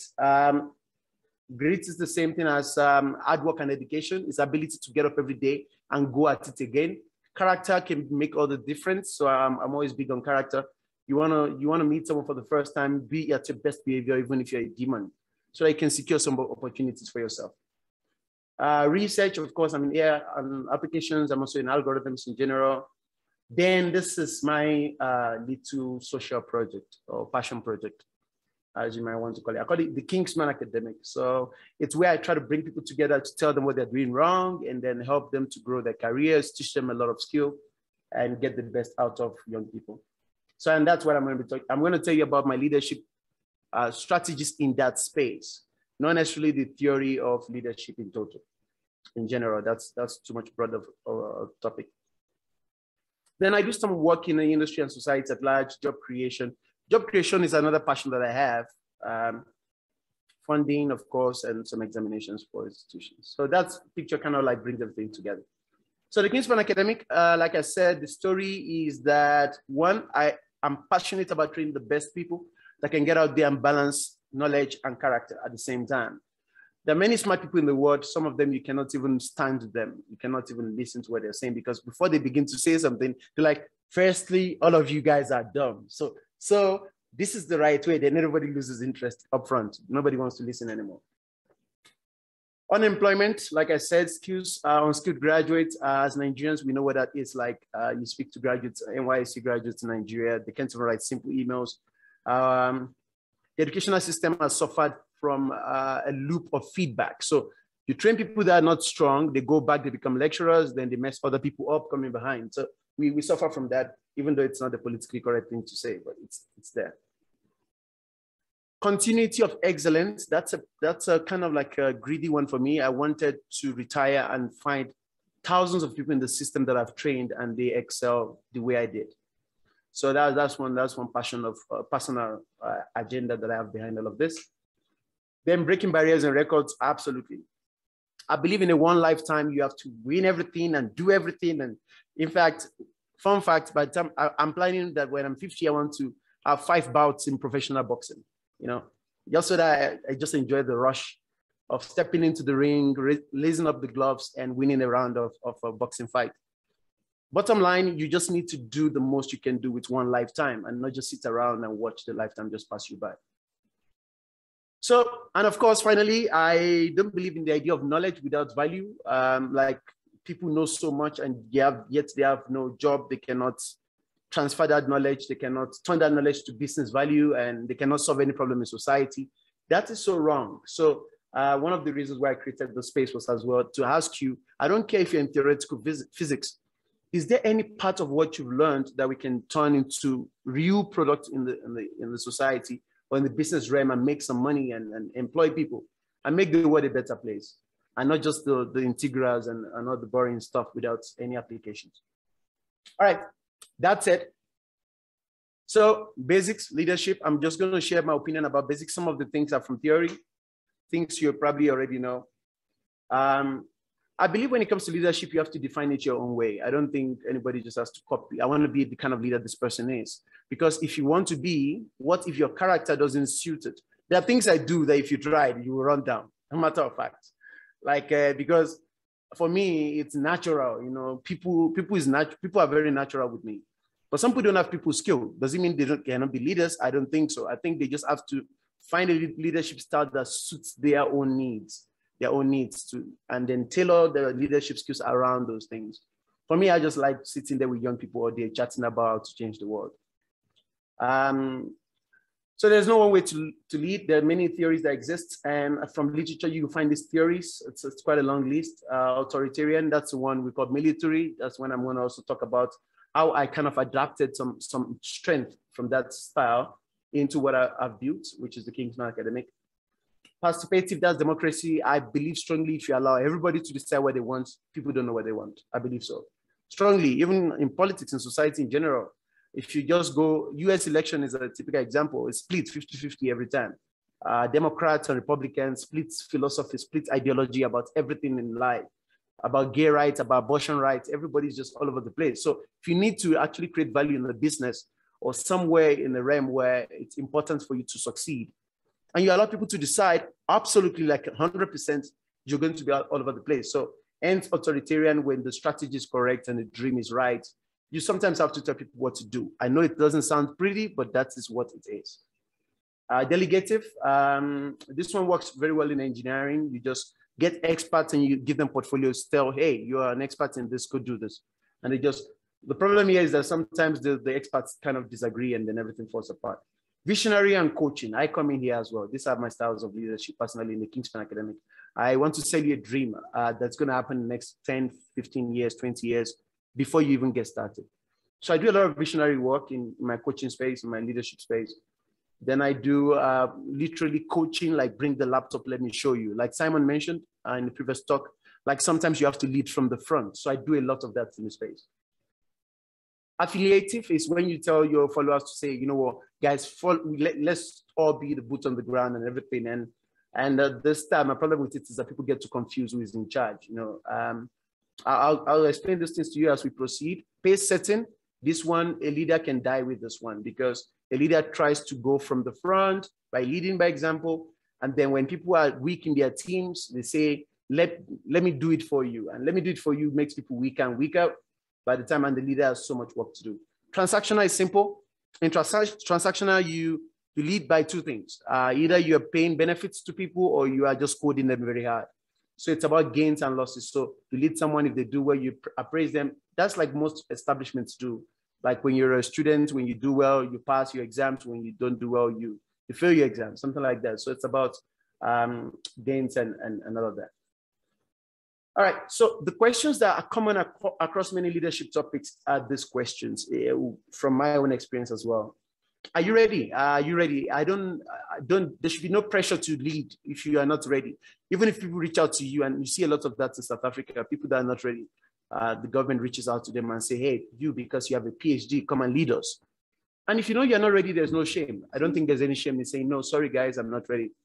So to be ready, you need things like average knowledge of your terrain, of the subject you're leading on, the operations of the space.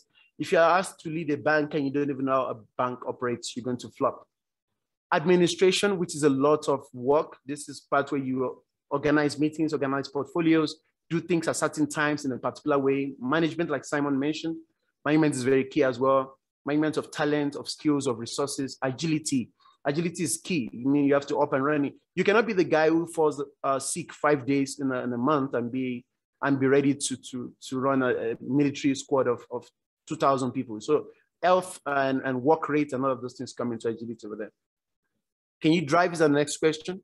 Leadership by doing. So it's easy. Everything is easy when you're saying it. But when I put you in those shoes and I say, do it for us, so that let's see. So can you be able to do it? Because if you can, then you get good followership at times. Do you feel too much? So if you're very emotional, I think you have to work on that first before you jump into some leadership seats. Do you feel nothing? That is Adolf Hitler kind of stuff. That is too dangerous as well. So if you feel nothing, then it's a problem. Do you feel just enough? I think that's the place a leader has to be. When you have empathy, and yet when somebody's lying to you, you're like, no, I don't like that. That's not true. I don't take that. So managing feelings and emotion is one key part. Are you leading your dream team? So if you ever have the opportunity of building your own team yourself, like I do in the Kingsman Academy, trust me, by all means, get competent people together. Make sure your team is also very diverse, because certain things you can only see it from another angle. So get some religious diversity there, get some race diversity there. Just get your diversity going, because you get to learn a lot yourself as a leader. What really matters? I don't think it's so much of what kind of leader you want to be, no matter how you might like it. I want to be like MQ, Abiola, whatever.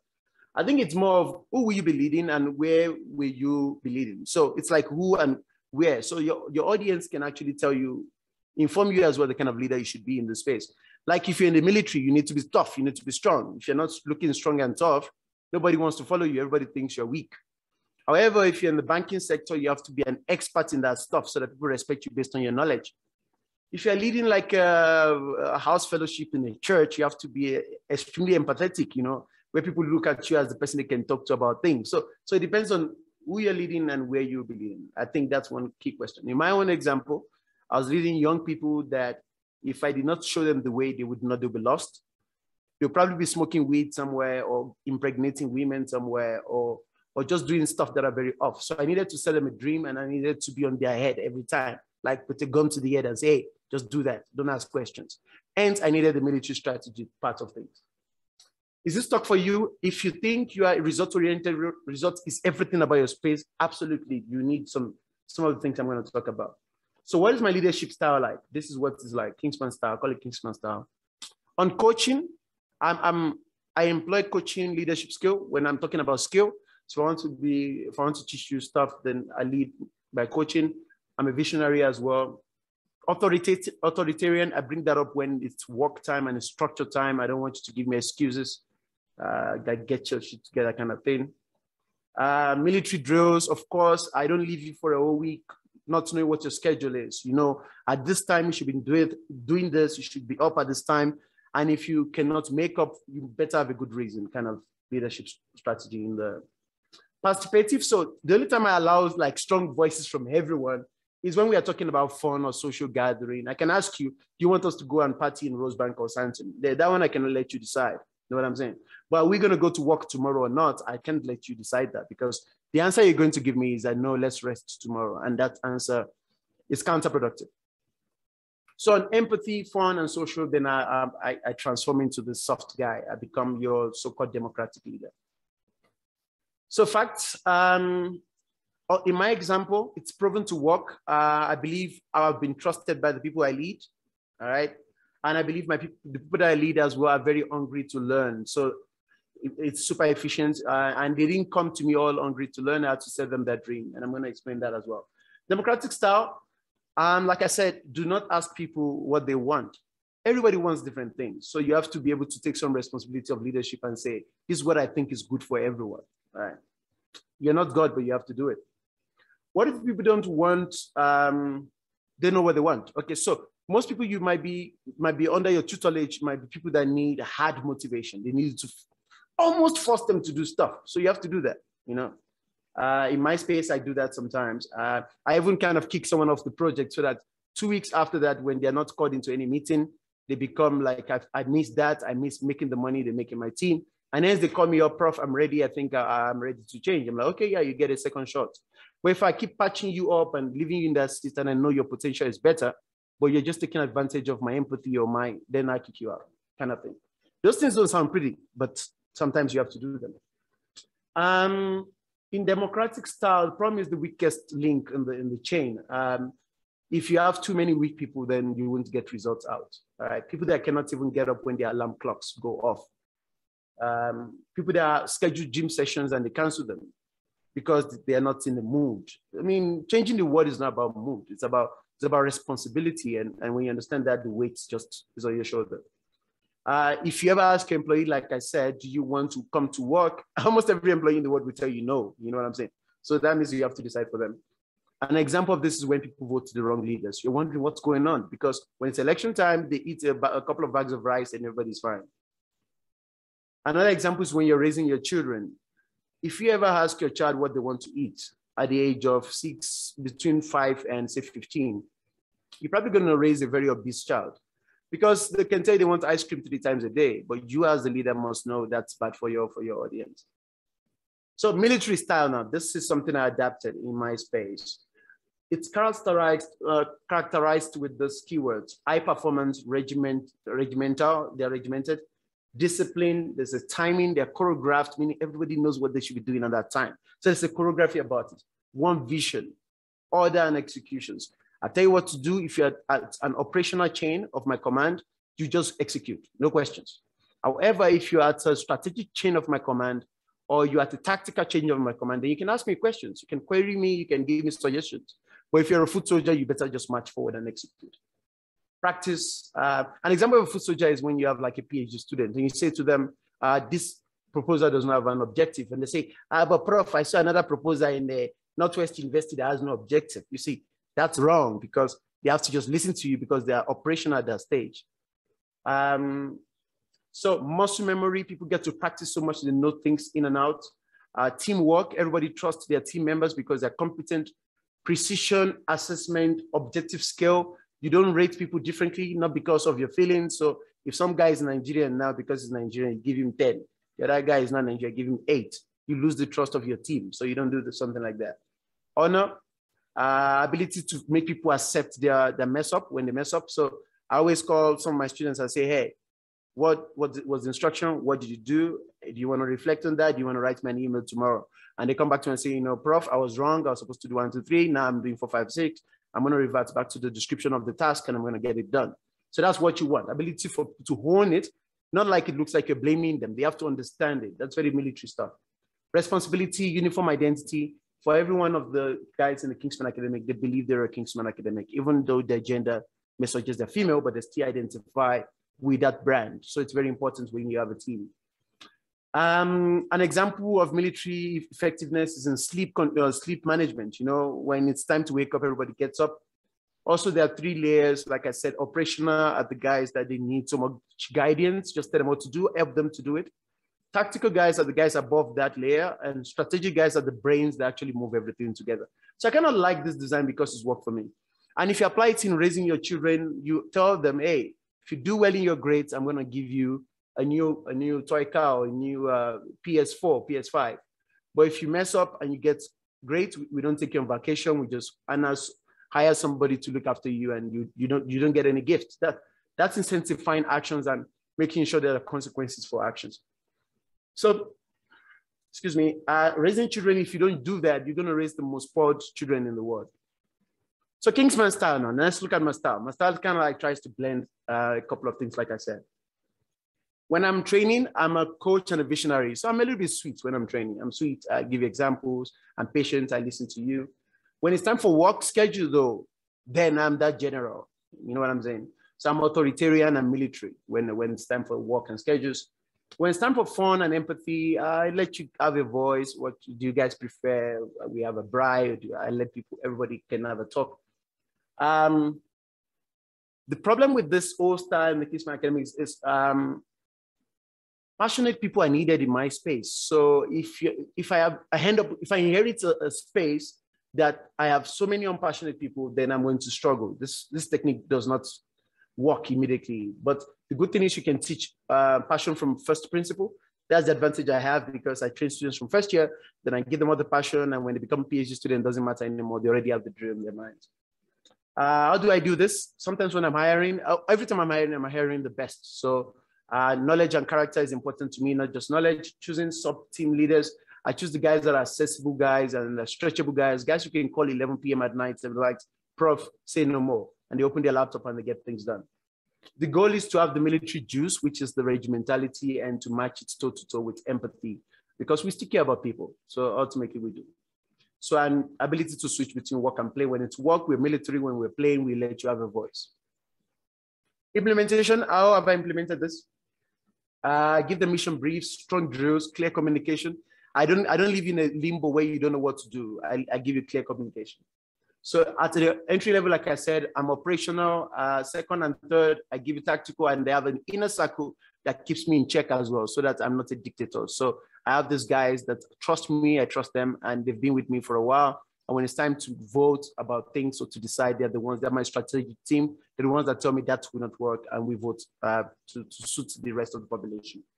Feedback loop, anybody that goes through me and has done so well, I keep them in my loop. So I invite them back in what I call homecomings to come and help me to train people coming behind. I let people keep their identities. So if you're Muslim, Christian, pagan, whatever, you join my team, you keep your identity, that's fine. I'm not gonna criticize your beliefs. However, when you are with me, working with me at that time, you're at work, we are your identity. So I am you, you're me. So you see a reflection of yourself in me, and then I can influence you even more.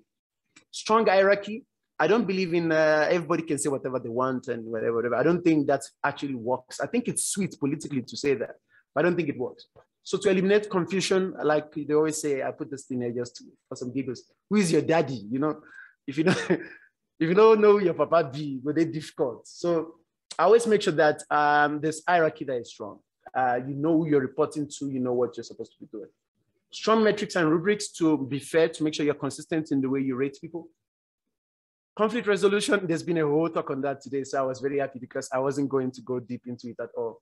So like you can have two good folks connecting very bad. So you have to make them see the good in both of them to say, oh, you be good guy, or even this baby a very nice woman. But the problem I say, the day you guys met, somebody was not feeling good that day. So on that case, you help them to resolve.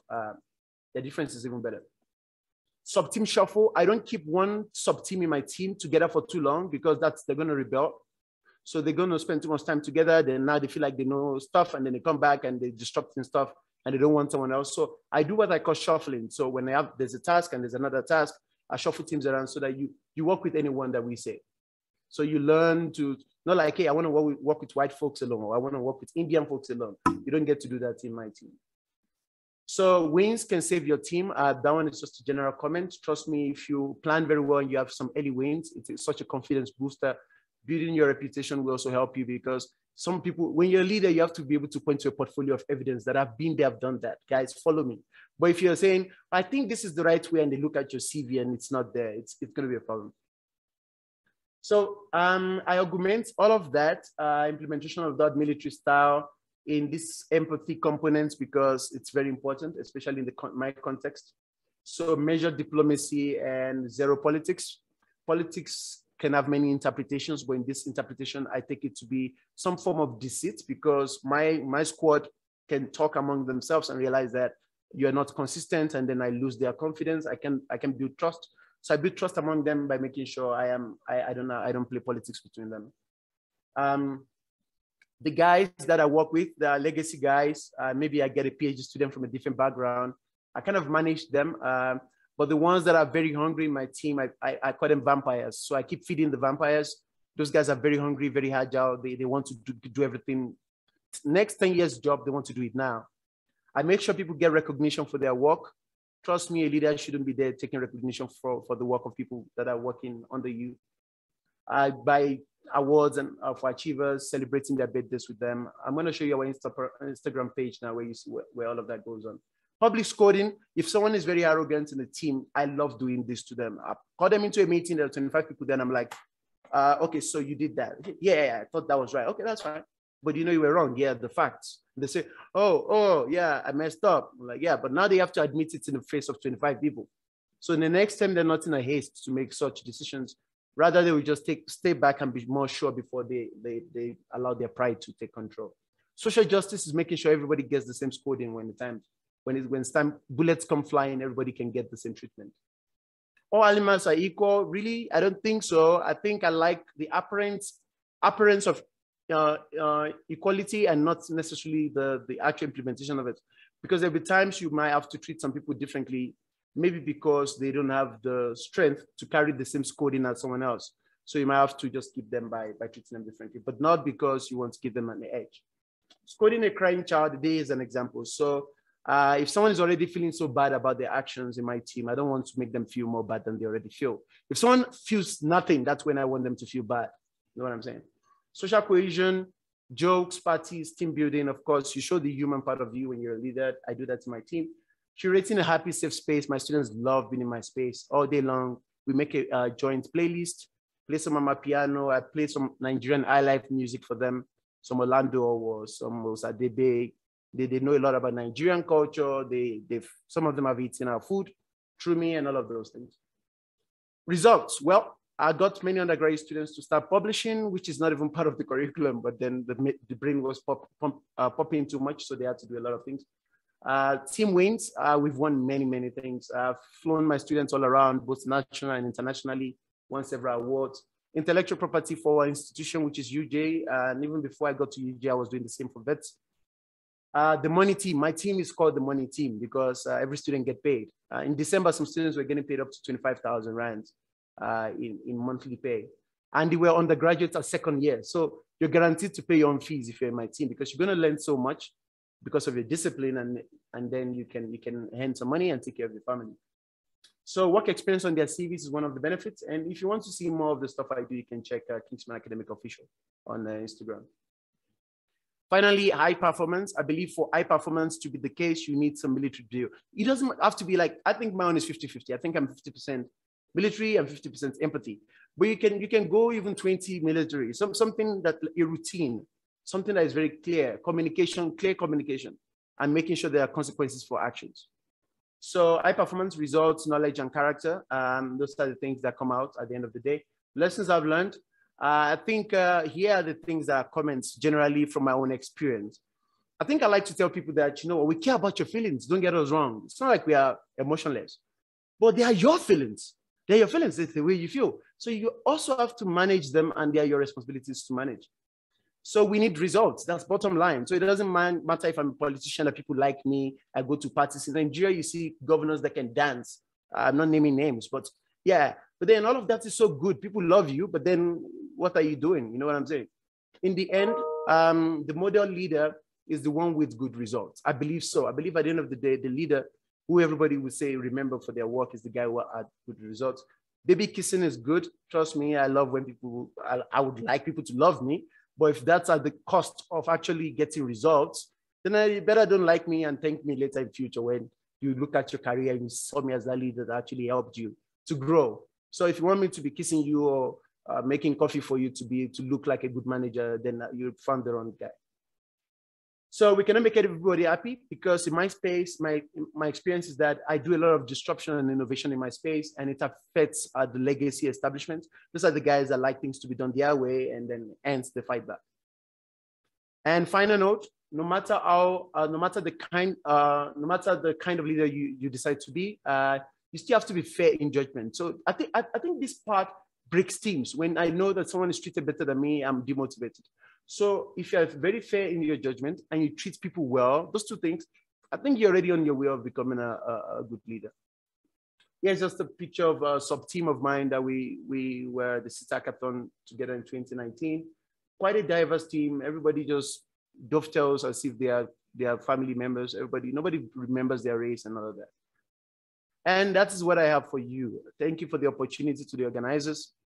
For everybody listening to me, thank you very much as well. We take your questions. Boom. Thank you so much, sir. Thank you, Professor Abejide, for this wonderful session. Thank you so much, Professor Abejide, as taking us through the topic, adaptable military strategies and leadership, experience and building the Kingsman Academy. So Professor Abejide started with the story behind the Kingsman Academy along with his profile. Then he took us through the basics on leadership. So I must say I love the leadership style, especially the Kingsman style. Thank you very much. Yes, the military drill, the way you drill people to get them to work even when they don't feel like working. Yeah. That's it. Well, please, if you have any question for Professor Abejide, could you kindly signify? Okay, we have Olumuyiwa. Olumuyiwa, can you please unmute? You can ask your question. Yeah, good afternoon, everyone. Thank you so much, Prof. It's such a great presentation you just did. I have a few questions. I actually love your leadership skill. You understand? Because I believe there are some times that you just can't allow people to do what they want. You just need to make them to do what is right. So with respect to military, with respect to your leadership style, what will you what will you say about hierarchy? Hierarchy in the sense that I understand that in the military, a young person reporting at the superior authority is actually wrong. But in the same vein, what if the superior authority is doing the wrong thing? How will such a scenario be managed? Thank you, sir. All right, thank you very much for that question. I think it goes back to the trusted leadership. So, like I said, remember I put a disclaimer somewhere there. I said, you know, this works like a charm because those kids trust me with everything. And sometimes when the leadership is wrong and they tell you to go do wrong stuff, it's a disaster. I know it doesn't feel great. And that's why I'm not going 100% on like military. I have that. So I have a component in my structure, 3 components. The one I call operational, where you just have to take orders. Just move forward, come to work tomorrow morning, 8 o'clock, get this done before midnight. Then I have the part that's tactical. The tactical layer of my leadership skill, strategy, and the strategic layer, those 2 guys can actually call me into check. I gave them the ticket to do that. They were shocked that I could change my mind about things, even when they told me to. I said, no, guys, you stay here, debate it with me, argue with me that doing this or applying for that is wrong. And they're like, okay, sir, this is what we think is wrong. And then after a while, like, you know what? Yeah, do I have a majority? Can you guys vote? So in that those 2 smaller components, I have like a mini democratic structure there. Because if I don't, then I'm going to be a dictator, like I said. I'm just going to be doing the only things. And I will also not learn. Because over the years, I've also evolved myself. So to your question, if it's 100% military, there's nothing you can do. You can plot a coup, though, like, you know, like Burkina Faso. You can pull off a Burkina Faso. But other than that, if it's 100% military, I'm sorry, there's nothing you can do. Thank you so much, sir. Thank you for that question. Do you have any other questions? Should we move quickly to the next? Okay. So on the aspect of Professor Abejide, on the aspect of asking the important leadership question, there was a question you asked under that. You said, "Are you ready?" So I'm thinking, is it possible for one to be ready to take leadership roles or leadership role? What do you think? Do you ever get ready to take such roles? Yeah, absolutely, Chair. I think if you're not ready, you're destroying everyone and destroying yourself as well. So the difference between being ready sometimes is just 6 months or just a year or even 3 years before you are ready. I'll give an example. So in South Africa, there's a transformation agenda. However, the pace of transformation and the pace of training Black competent people, those are at 2 different paces. So you are training people slower, however, you are transforming quicker, meaning now you have to feed people that are not so well trained into leadership roles. You are breaking them because that guy would have spent the next 2 years learning nice stuff under another leader, being matured enough and being ready to lead. Then you have a great leader. But then you put someone who is confused about everything, who thinks when there is a problem, like going aggressive is the only answer or whatever, or their personality just comes and takes charge of their whole leadership portfolio. So you don't want that. So I think there's something called being ready. I believe so. I believe for me, I had to wait to be ready. Trust me, there are many times I just preferred being a team player and just supply my portion to the team and not having to tell people what to do. But when you're ready, you're going to know you're ready. I don't think it's a qualification thing. I think it's mostly of an emotional part of things, plus content. You have to be strong in your content. Okay. Thank you so much, Professor Adejude, for this time. I'm sure we have other questions to have asked you, lots and lots of questions, but because of time, please, yeah, no problem. Yes, we can always send you some questions, maybe through your email or something. Thank you so much problem. for that. Yes, Thank you very much for the invitation. We are running out of time, but we will take the thoughts on leadership quickly, and we're giving 2 minutes each to the speakers. We have Mr. Abdulrazak, Mrs. Iwa Sokun, yes, and we have Mr. Olaiton, Lawal Olaiton. So please, the floor is to Mr. Abdulrazak. If you are here, could you kindly talk about thoughts on leadership for 2 minutes, please? 2 minutes. Thank you. All right, thank you, everyone. And I thank the keynote speakers, the CONSUJ executive, and the national presidents also that are here. I thank you all for this opportunity. I just have to say something later that leadership for me is not a position, rather is its function. So which takes me to the fact that leadership is about the ability to make sound and decisive decisions, inspire others to perform well, which entails the process of directing the behavior of others towards achieving a common goal. Leadership also for me entails potentials, because an establishment or an organization without potentials is definitely an immense failure. I'll go back to the first speaker who says that an establishment is secured when it's being run by capable and potentious leaders. So for me, leadership also has to do with a leader should have a certain potentials and a clear vision for the organization they're running. Now, I would say in my own thoughts that a leader is someone with an immense communication skills, someone who is accessible, someone with integrity, someone who is innovative, intelligent, very decisive, problem solver, and most importantly, someone who is capable of empowering others, because you cannot say you are a good leader without empowering the people beneath you, because when you're no longer there should be people also to take over when you are not there. So whatever change anybody or any leader decides to bring into an organization should first reflect in their character, which takes me to the point that leadership also has to do with character. So I will end this by saying that there's no best form of leadership style. It just depends upon tackling the situation. So I thank you all, and thanks for the time and the opportunity I've been given. Thank you so much, Mr. Abdulrazak. There's no best form of leadership style. Thank you so much. To the next speaker, Mrs. Iwasokun, please, are you on ground? While we wait for Mrs. Iwasokun, can we take Mr. Lawani Olaiton? Yeah, thank you very much for the privilege to give my comments. Within the allotted time, I'm just going to speak very briefly. I understand that leadership, as it were, is either you have it or you don't have it. But the leadership I'm particularly interested in by the fact of my training and discipline is the political leadership. Because of all leaders, only political leaders are referred to as your excellencies. No matter how accomplished you are in life, put the wrong person in the political leadership and it fails woefully. Why? Because there's something about political leadership that makes it sacred. Now, we see in the case of Trump. Trump couldn't get a second tenure. He's an accomplished businessman, but he lacks ecumenism. And this is what makes him different from Obama. All leaders emerge out of a space, and the leader a people get is the leader they deserve at any point in time. Because the leader will reflect the embodiment of the total value of that society. Why Nigeria today is as it were is a problem of leadership crisis.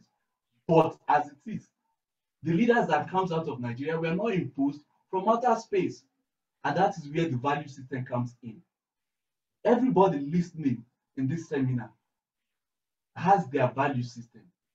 But when it comes to the totality of the political space or governance, it subsumes the total values.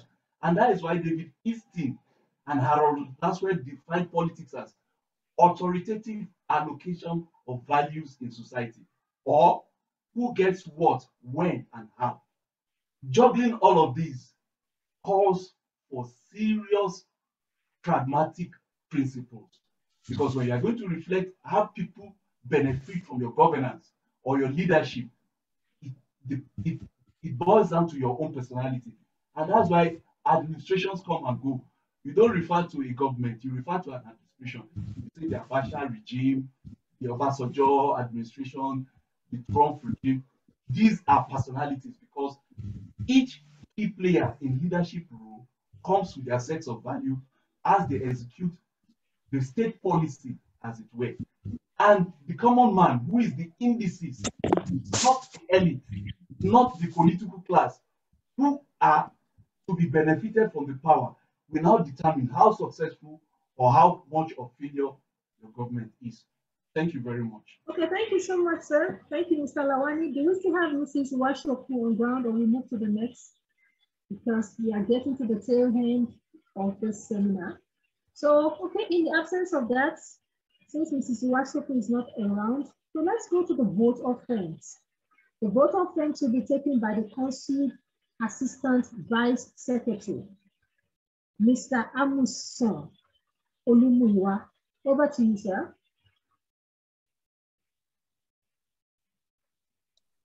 Mrs. Iwasoko,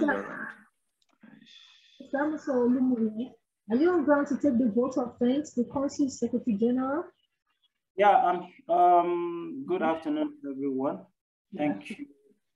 I'm Olumuyiwa Amuson, and the CONSUJ executive and the entire members of the CONSUJ, the Congress of Nigerian Students at University of Johannesburg, we want to sincerely appreciate the time spent by our keynote speakers. I want to start by sincerely thanking our patron, Professor Olubambi, for such a great opportunity. We have him to guide us in all activities that regards CONSUJ and that regards Nigerian students as a whole in University of Johannesburg. I also want to thank the keynote speakers, Mrs. Kemi Sola Muradeyo, Dr. Simon Harbot, Professor Abejide. We are so very sure that their expository presentations has been able to give us a good foot on tackling conflict and be able to resolve, be a good leader in general. And I also want to seize this opportunity to thank the different leaders that said something with respect to, presented their thought with respect to leadership. I want to use this opportunity to thank Mr. Ajayi Shegun, Mr. Abdulrazak, Mrs. Iwashokon, I think she's about coming in when I came in, and Mr. Lawani Olaiton. We want to thank everyone for this, taking their time to present, giving them their thoughts. Giving us their thoughts. And I want to use this opportunity also to thank the entire members of CONSUJ. And the CONSUJ executive will is seizing this opportunity to tell us that we should continue to support CONSUJ in our activities so that we can together move and create a better image of Nigeria in University of Johannesburg and in South Africa as a whole. Thank you so much. Thank you so much, sir. Thank you, Mr. Olumuyiwa. Thank you, everyone, to all the participants. We say thank you to the keynote speakers, to everyone that took part in the seminar. We say thank you so much. So now we're going to take the national pledge, the Nigerian national pledge. I pledge to Nigeria, my country, to be faithful, loyal, and honest. So please, can we all unmute if it's possible for us to unmute so that we can do this together? And ma'am, please can we switch on, if we can switch on our camera so that we can take a snapshot. Oh, beautiful, beautiful. Okay. Let's all switch on our cameras while we take the pledge.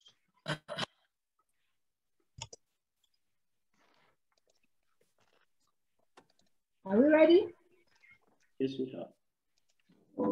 I pledge to Nigeria, my country, to be faithful, loyal, and honest, to serve Nigeria with all my strength, to defend our unity, and to uphold our honor and glory.